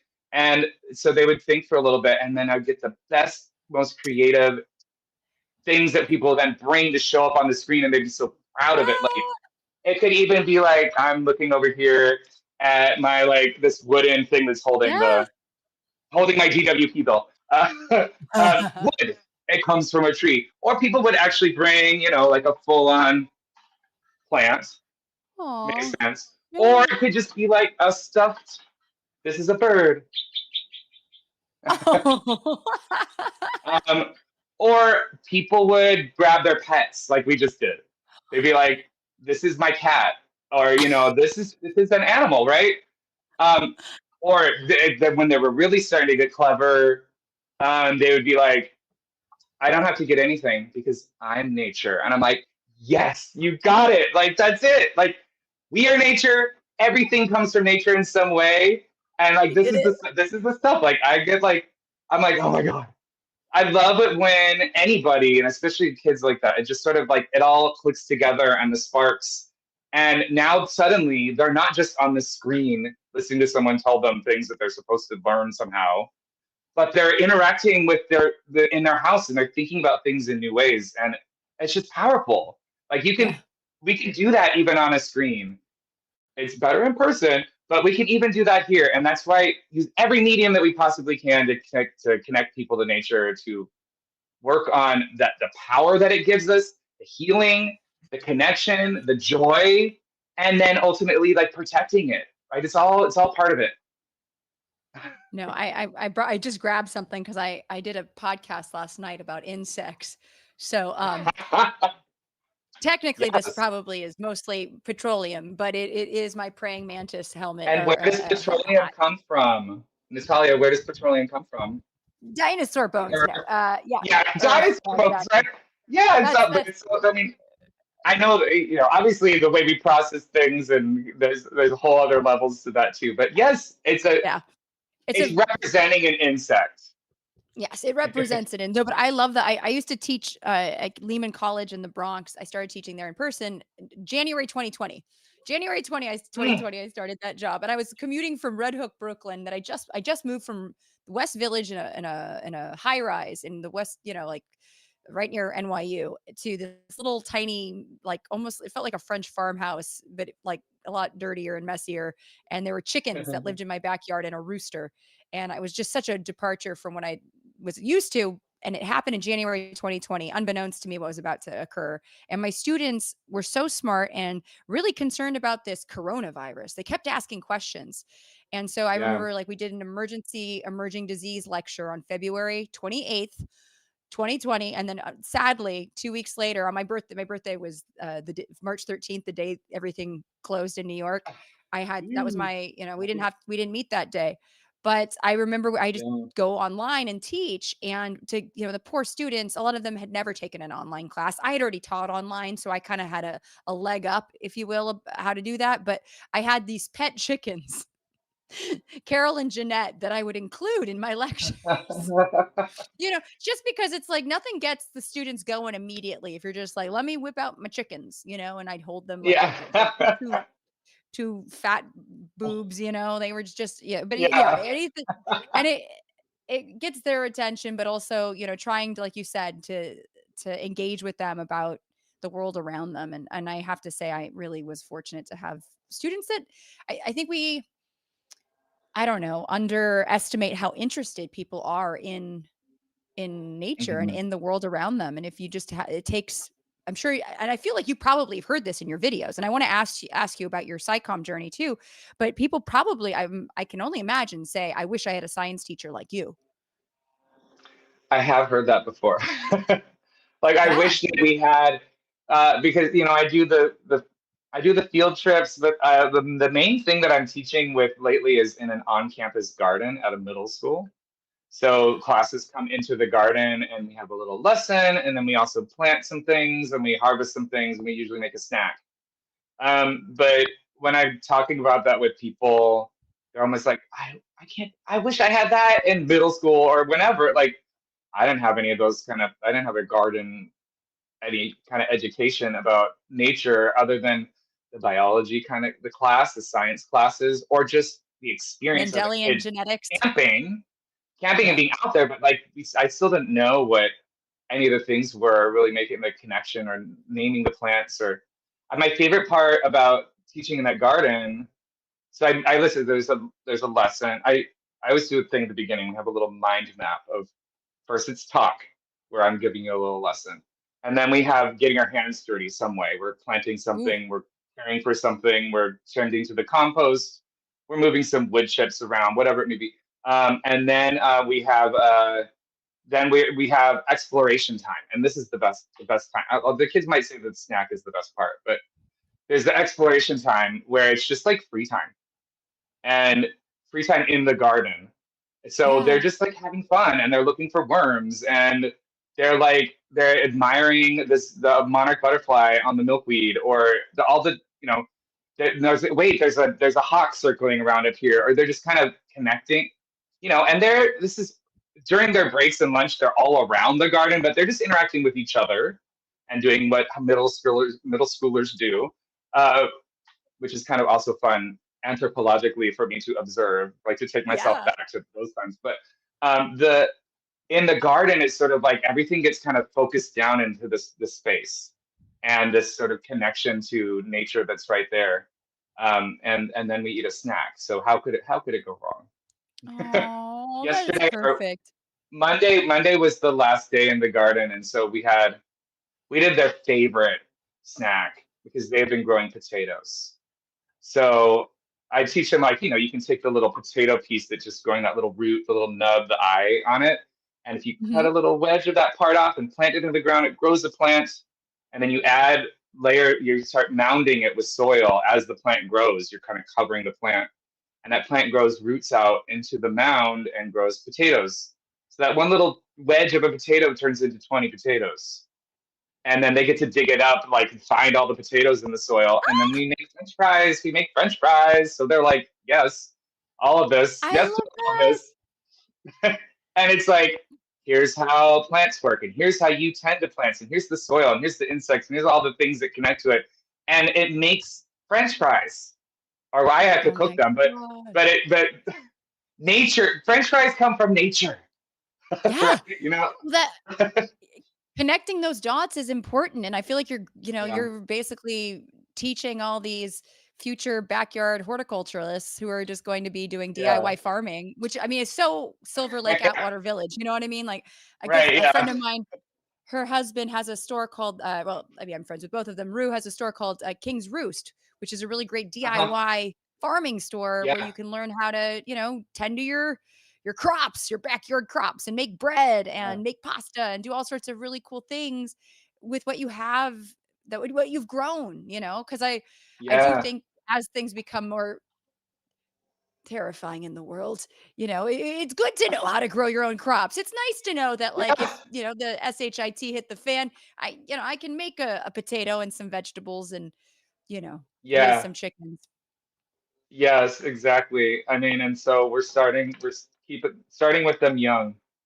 Yes. Survival skills. And that's 101. one of the hikes I do is a foraging hike as well. So that's kind of related as well. Here's what you can eat that grows out in the wild, or here's also what's safe to eat, Yeah, depending on where it is, and also, and here's how to identify it, and then let's eat it. In the that in sounds the good. winter and spring, wait, I do eat the weeds hikes, so it's all these sort of invasive plants. And we learn about invasive versus native plants and why native plants are important and how we can eat the invasive plants to help the native plants in the whole native ecosystem. If all 39 million Californians were eating black mustard, going out into the parks and harvesting it, then it wouldn't be a problem anymore. Instead we go to the store and buy the thing in the plastic bag, but it's free. Go eat it. And so, yeah, we harvest a bunch of and we pull out a bunch of plants and harvest the leaves to take off, and then make a big salad at the end, have a big salad Oh, party at the end of the hike. that And I sounds love that one perfect. because it's similar to what I do in the garden, I guess, because it's learning about nature and ecosystem and connecting to it and actively helping it and also eating. Like this is checks all my boxes. Don't Anything threaten that me with involves a good eating. time. No. You're gonna have to I have to hold 1 second. I've lived in my apartment for 20 years, and I've had the same refrigerator for 20 years, and now it sings, and she's singing right now, and I need to shake her because Oh, that is the only thing that will I don't know if it's being picked up in the stream, but it sounds like a small jackhammer. It's really oh fun. my Hold on God. 1 second. Yeah, feel free to Okay. tell your favorite knock knock joke to the audience at home. Oh Come my on, God. refrigerator. Knock knock joke. I don't know if I have a knock knock joke, but I do have a joke that's related. We're talking about gardens and vegetables, but um, what's what's a vegetable that's only kinda cool? A radish. Huh? I don't. I just got the punchline in it. I'm whatever it was. I love a good root vegetable joke. So, It's related to what we were talking about here. Do you want me to tell it again? oh, So oh, you is can it a get mustard joke? Yes, yeah. no, it's not a mustard joke, but I mean, like, it's really. So what's a vegetable that's only kinda cool? A radish. Oh, I love that. That's good. That's good. Thank So you. bad. Did you make it up? No, no. I Damn will it. often. This goes back to when I taught kids in Yosemite that was kind of part of the culture at Nature Bridge in Yosemite, where they do all the outdoor environmental education with kids. Um, to like just like the dad jokes, basically. Those like cheesy jokes. And so just we would learn a bunch of them to just randomly use on the trail when kids are like complaining. And we're like, we'll just tell a joke now. Like to just get their mind off of the fact that they're a kid from like, I don't know, the kid from Palo Alto who's now trudging around in knee deep snow. And they're like, don't we have like a snow day or something? Like, what's going on? Like, no, this is outdoor education. So we are out in the snow, and but how can we distract them from the complaints that a sixth grader might be getting from that experience? How about some bad jokes? Yeah. Do you have another one? Have you heard about the new corduroy pillows? They're making No. headlines.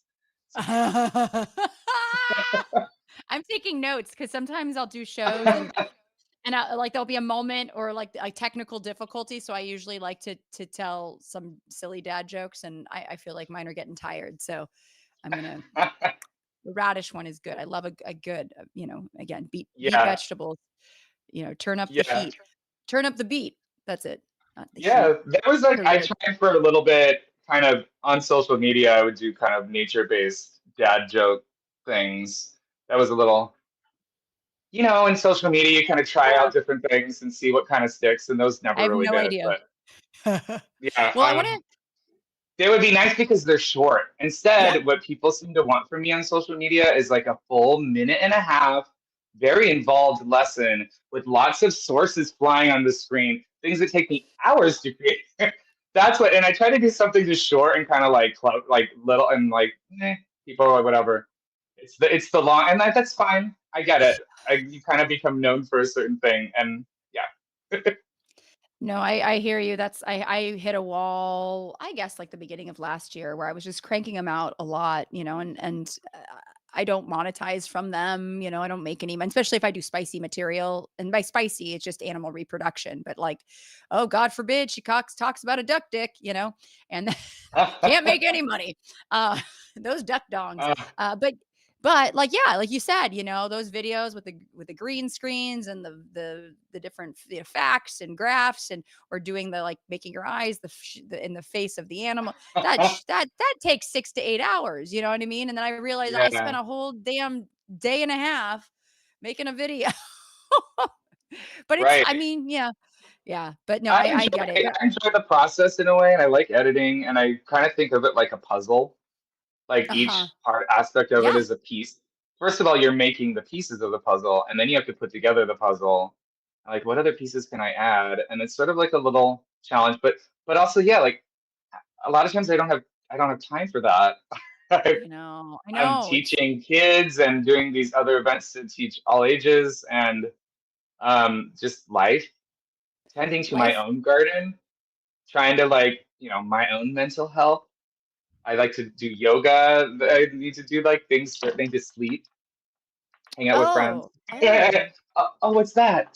oh, yeah, yeah. But then, Oh, oh. like I'm not teaching kids any. I'm on summer break, so I have a little bit more time. So I'm probably going to be able to make more videos now. And I think that there's so much more that we could do if things were things like this should be. Learning about animal reproduction and duck dick songs should be monetized. This is important for people to know about, right? You know, Give me I that corkscrew I'm, penis money. I'm great. Yeah. I'm grateful that sometimes I get paid for videos that it's mostly about its advocacy.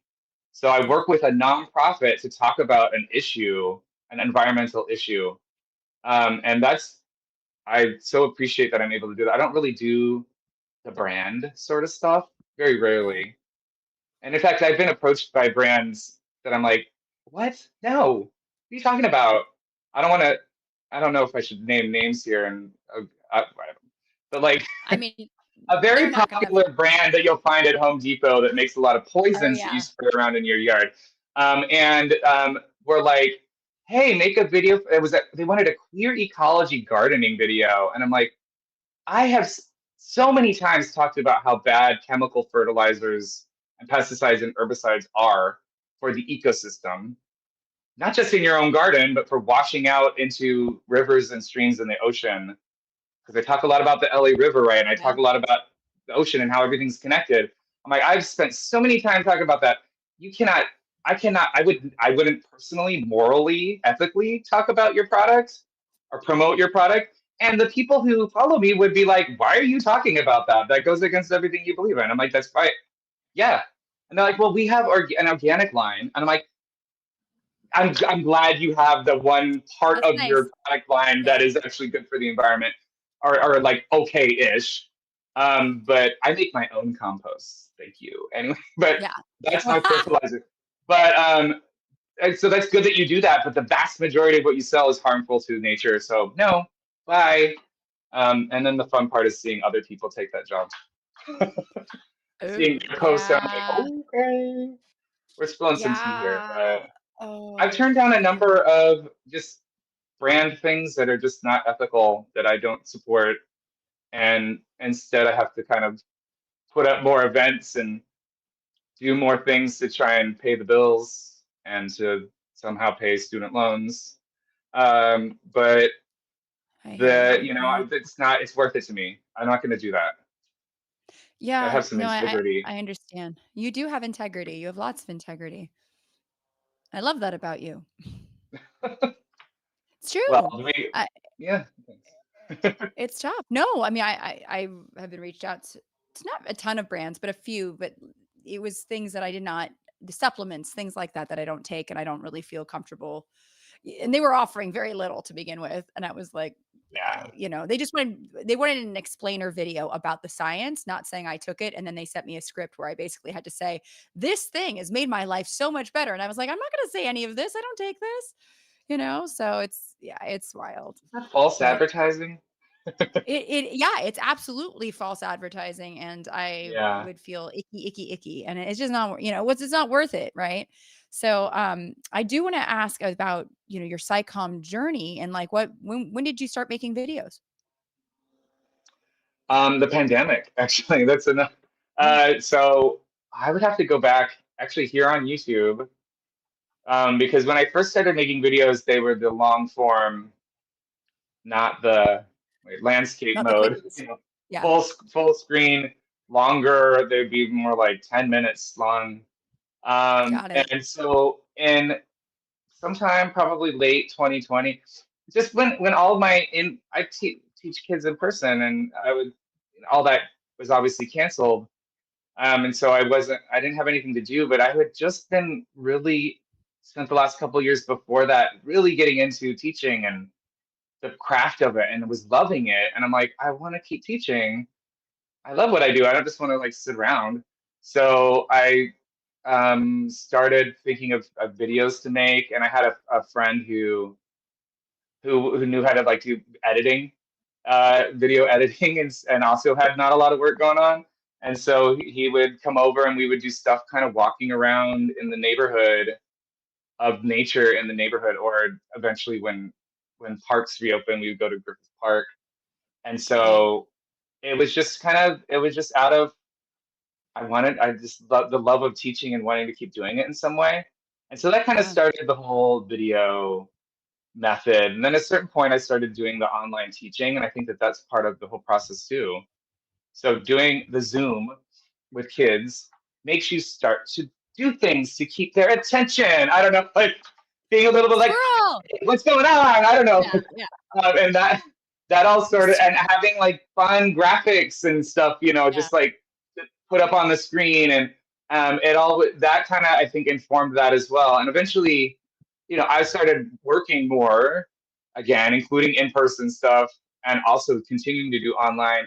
And then, a little less time for these long videos, and this is, TikTok's the thing, and like I need to be doing the portrait the phone screen version that's quicker and a little zippier, and use what I've learned from teaching on Zoom and what I learned from these longer form videos. Like, what is the thing that people are really drawn to here? And it doesn't need to be all of that whole 10 minutes.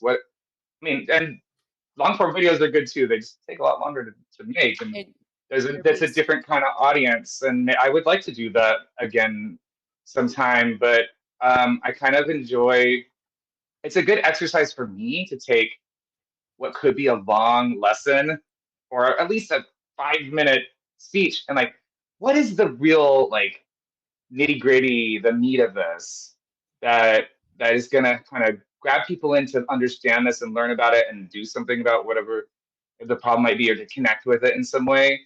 And I sometimes need editing. I could go on and on. We could Do you write all your there's videos?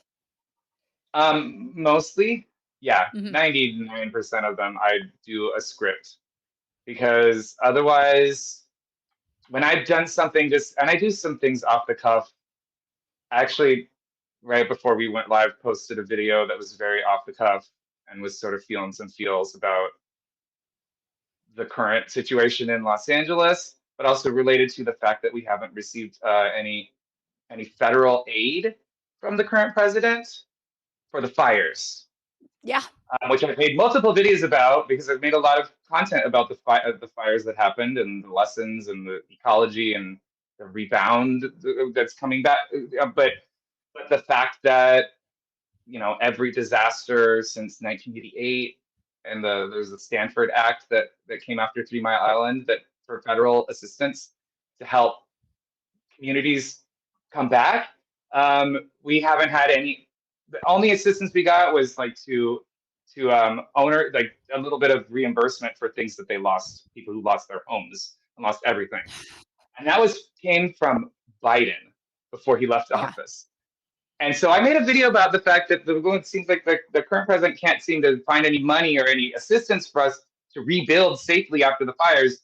But somehow we have all this effort that we can do for kidnapping people and Sending the military sending in in. the Marines to activating the military against citizens. So that was a very off the cuff, feel the feels moment. But normally I write a script. Yeah.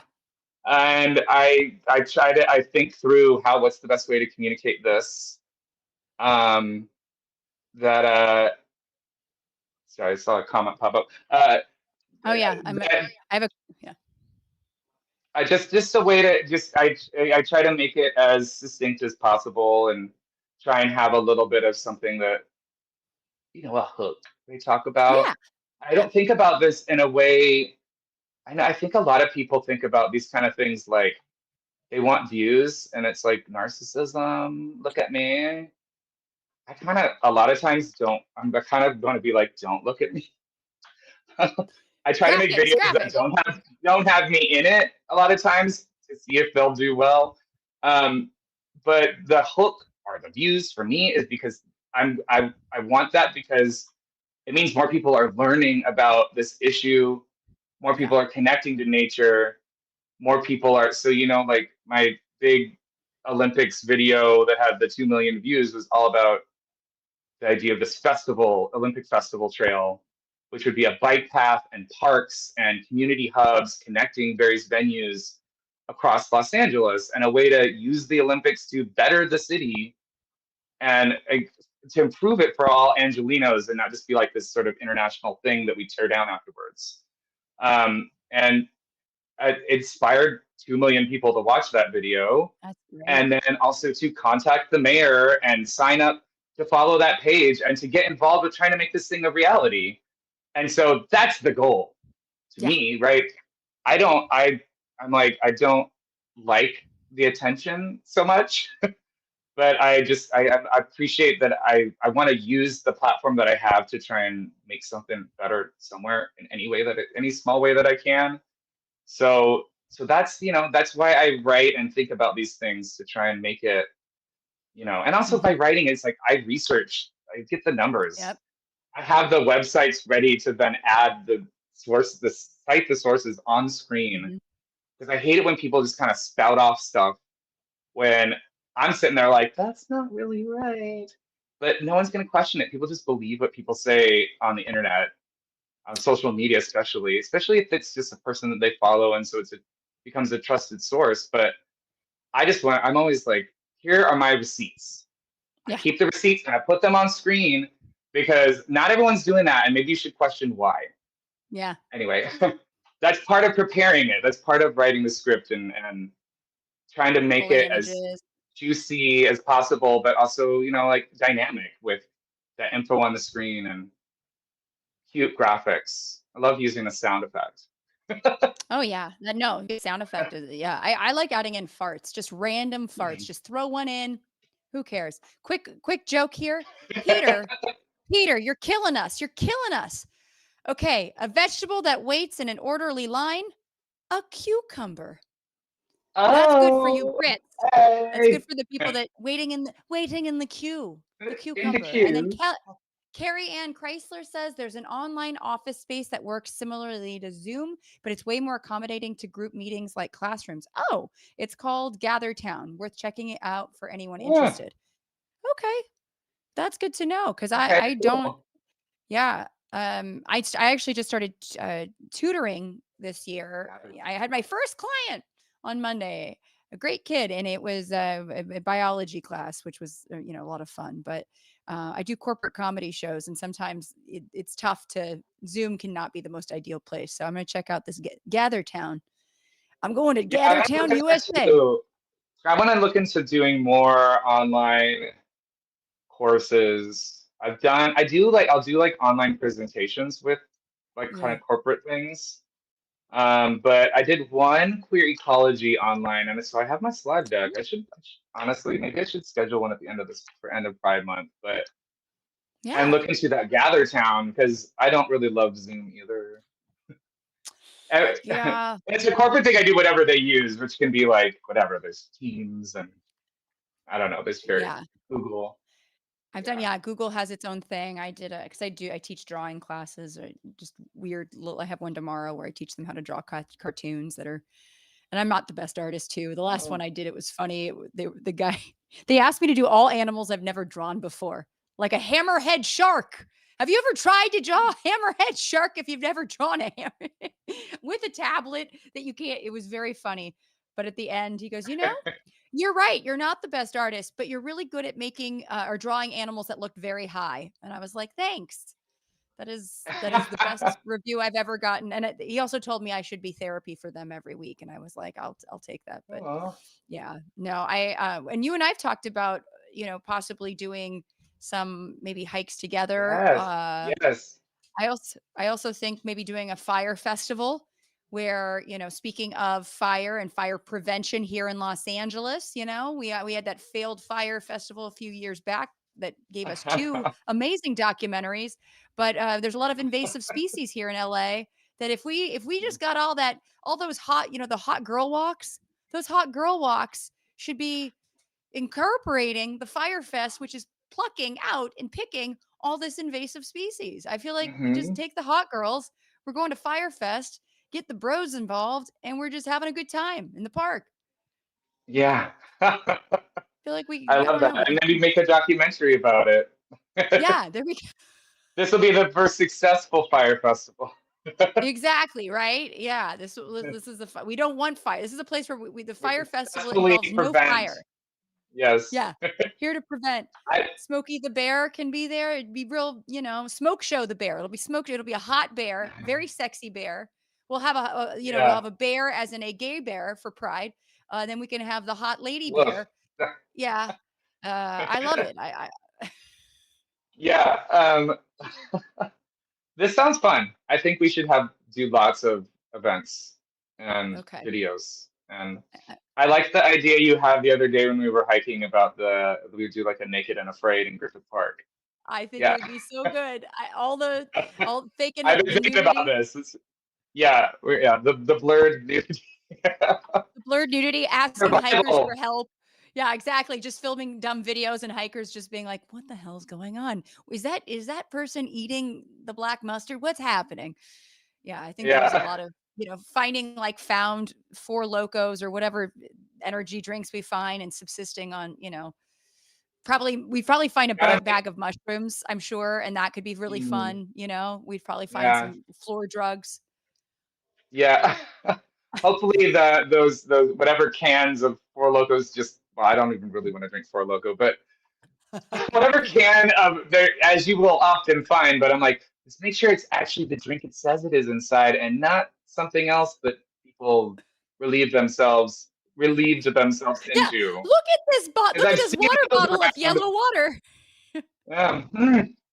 It must just be like electrolytes or something in it, right? Yeah. Fun story. My very first Burning Man, 2011, I went with my dear friend Blaine. I'm not going to say his last name to protect his identity, but Blaine is very funny and gross like me. I'm gross. And I remember we went to the burn and we both didn't have tents that year either. I brought a tent, but it was the same tent we used in the 94 Northridge earthquake. And when I shook it out, because this is like, almost 25 years later, it smelled disgusting. And they're like, get that out of here. So we didn't have tents that year. We were just like cuckoos, like stealing nests everywhere, and crashing. But I drove all the way home and I found this giant gallon-sized bottle in the back of my car that was yellow. And it was on that moment, I made the mistake of screwing off the top and taking a big sniff.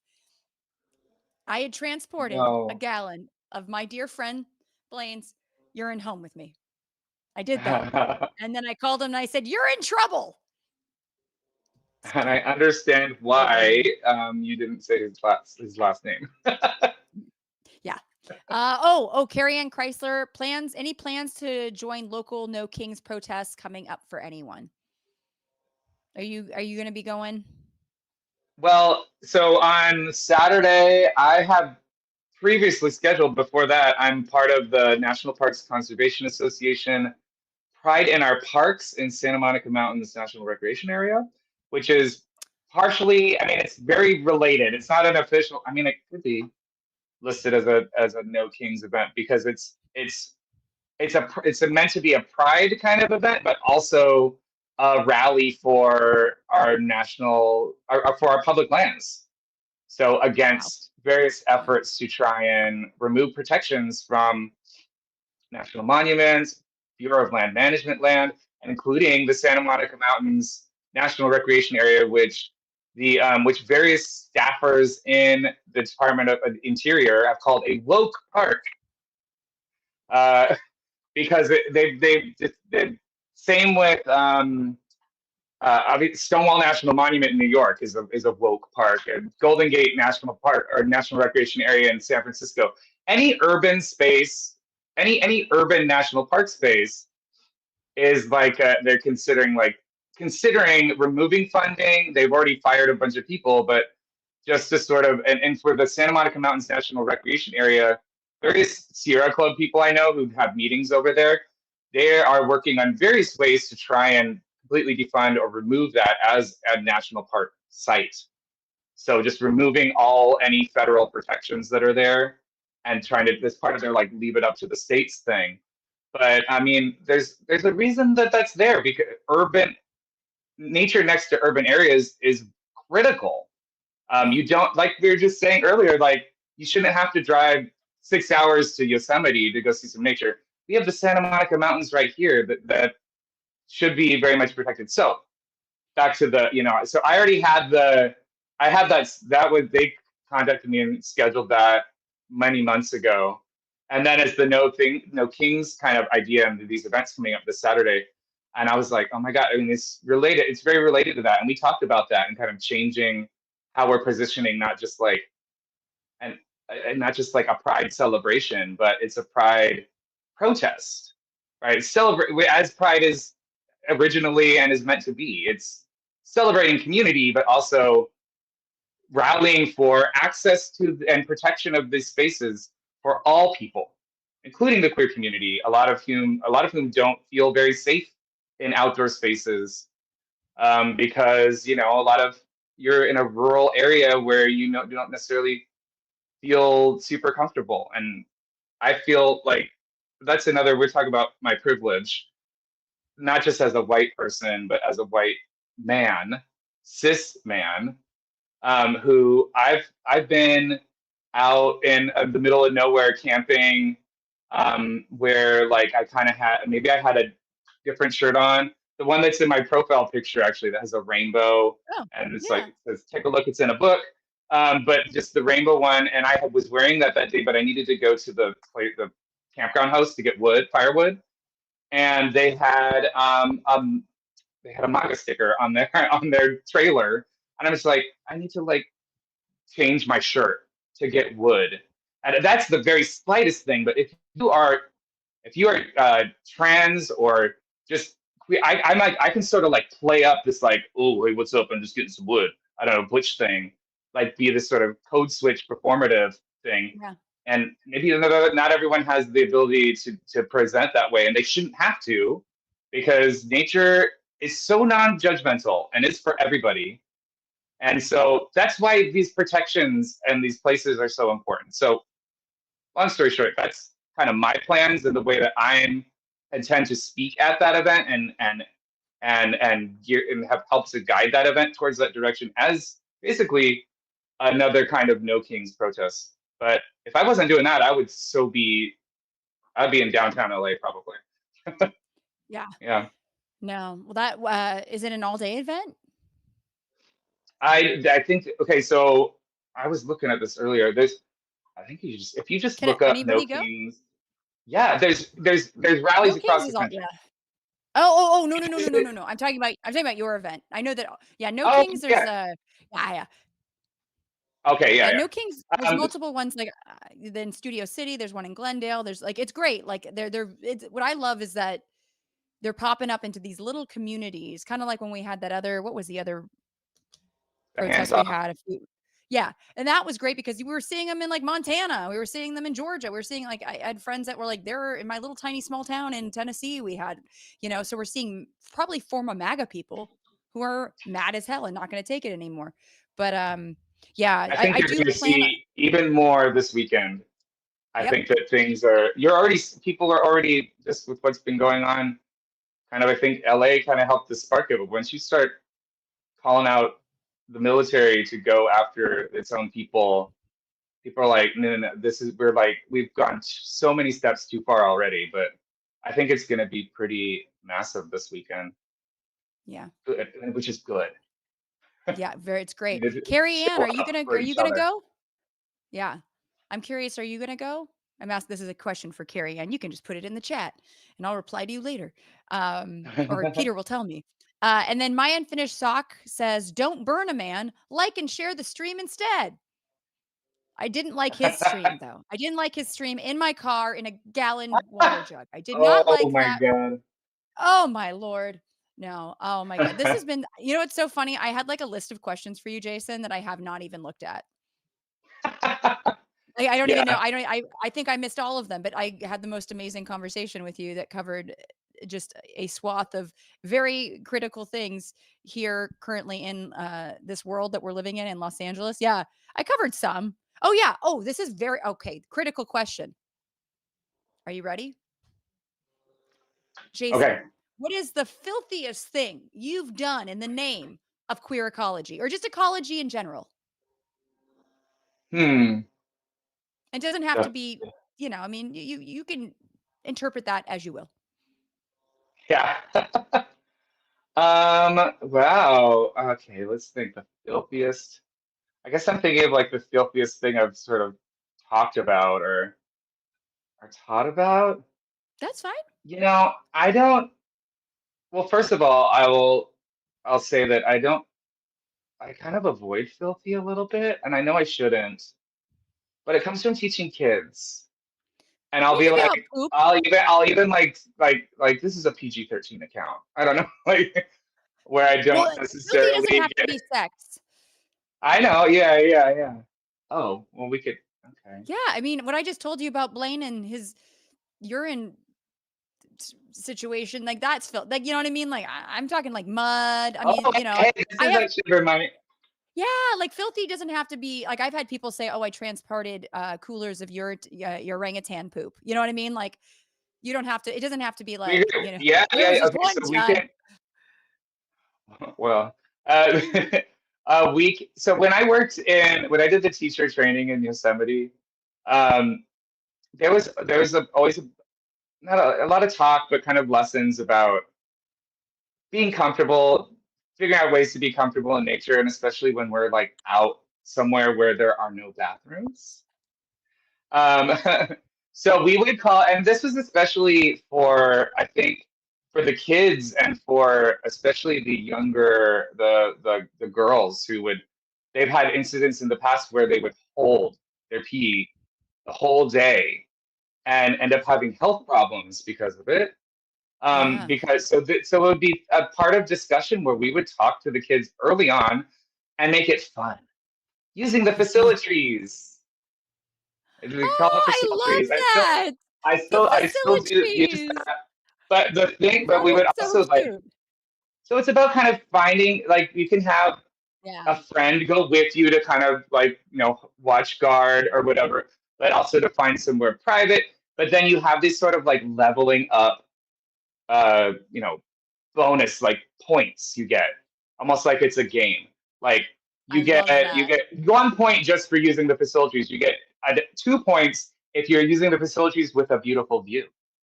You get 3 points if you Oh. see a wild animal while you're using the facilities, and 4 points if they look you in the eye while you're doing it. Like, so it's like this sort of leveling up, making it fun, making it a game, making it so that like you're comfortable out there. You don't have to hold it. You can have a friend for safety, and it's sort of just to normalize, like, sometimes you got to do that, right? If you're out in the wilderness like we are in this way. And I then love part of that that. whole thing was then like we're learning that, but with my little cohort of the other folks I was in the training with, we kind of, I think, went around one time, like, have you ever done a number two in nature? And I feel like everyone had, no, there was, I think one other of I had never at that point, which is Uh-huh. maybe kind of surprising considering, I mean, I was hiking and doing all this stuff all the time, but Was chasing shit another in the one woods. hadn't. Eventually, those of us who had not just had one of those moments where during the training, we're also out and we're always like, okay, we're breaking the seal. And I remember when I did finally have to do that, and I kind of had to announce it. And they're like, "Yay!" They're like, "This is a celebration that I was finally breaking the seal." And we have our trowel, we're doing it responsibly, digging the hole, you know, whatnot, all the things. But it was, that's part of it all too. And I don't. And now I say that, and I don't recommend if you're in Yosemite. It's only when you need to. I don't want 4 million visitors just going wherever they want. There's lots of bathrooms there. We would always Use those. on the trail for training and with kids would plan places where we would stop, where we would be going by a bathroom on purpose. But the point is to not make it like you have to like make yourself uncomfortable or unhealthy to Yeah. hope that that's coming down the line at some point. That it's okay if you gotta go, you gotta. I don't know. Just like the bears and the deer. And as long as again, you're not near a waterway, we're using leave no trace principles. There's all kinds of lessons within this, but yeah. Anyway, see, I even had to make it Oh, I less love funny that. by like leave no trace. Sorry. Yes. No, but this was perfect because and I love that. I love making it a game, like gamifying it. You know what I mean? Like Yeah, I as a girl, I remember I held going number 2 for like a week once. Like I held it and I look back and I'm like, I'm like a 2 time a day pooper. Like I am proud of it. Like I will come out only of the bathroom two. and I will Sorry. announce it. I'll tell you, was it a multiple wiper or was it like a one and done? Like what? I am so proud of my poops, but I held it because I was just like, oh, I don't want anyone to know that I poop, which is silly. So you probably have changed the minds of these youth that now are like, guess what, guys? Guess what I Yeah. just did? I Oh, just shit in the woods. yeah. Yeah. Even for Oh like, man. we would often go on a hike up to kind of up the lower Yosemite Falls Trail. You're kind of going up you do the switchback and you're up on this, up high looking down over the valley. And I remember with one group of students where we were having lunch and there was in a landing and there was some brush around where they could go around to this other side.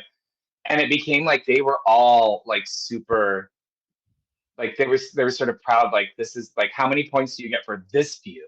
This is an amazing view to go pee in. Like I don't know, That's just like awesome. to sort of change the mindset. Like I don't know, the feeling, be more comfortable. It's part of being comfortable with your body as well, and um, just and being comfortable with the group that you're with. It's part of kind of bonding with that group too, Yeah. with other students. And a lot of times they were middle schoolers. Going back to middle school here again, but I love the middle school age. They're you can talk about more than Yeah. with elementary. You can get in more depth. You can get into sort of these things like, I don't know, all the different things you're feeling uncomfortable about as a middle schooler. But you're able to handle more in-depth subjects. Yeah. And you're thinking about your future already, and you're thinking about, but it's a little bit, and then it's better. I like it better than a lot of high school. Not all, no, not all high schoolers, but some high schoolers are really into whatever, and learning about nature, but or whatever it may be. But also sometimes, a lot of times with high school, it's like, do we have to do Too super this? Like, I school. don't know. Yeah. So middle school is like before you get to jaded, and after kind of like the crazies of elementary school, where you're sort of in this in between phase where you're curious and interested and can handle more knowledge and can even talk about some of the dark things of the future, but also talk about how we can create hope. So I like that age for Oh, teaching a lot. oh, that's great. I That could see that. middle school or adult. Like I also love the adults I teach around LA because people who choose to go there are very nature curious. Yeah. Like they're people that maybe they're like, I live in a city too, and maybe I moved here from another city and I've gone on this hike, but I want to know what's around me. And so Right. it's such a cool, I love that. I love those kind of people that are like, yes, give me all the fun facts. Let's nature nerd out together. Let me eat it Yes. up. Yeah. Yeah. Yeah. No, the curious people that want to go on the journey. No, this is, I can imagine they are absolutely at home and in love with the experience, because I've hiked with you and I know it's absolutely enthralling. So you want to do it too, people at home. I'm just seeing if there's any more comments, but I've kept you for, oh my God, it's over 2 hours. This is the longest. I think this might be the longest stream I've ever done. You might be the Oh, longest. speaking of Yes. filthy. Yeah. Look, hey.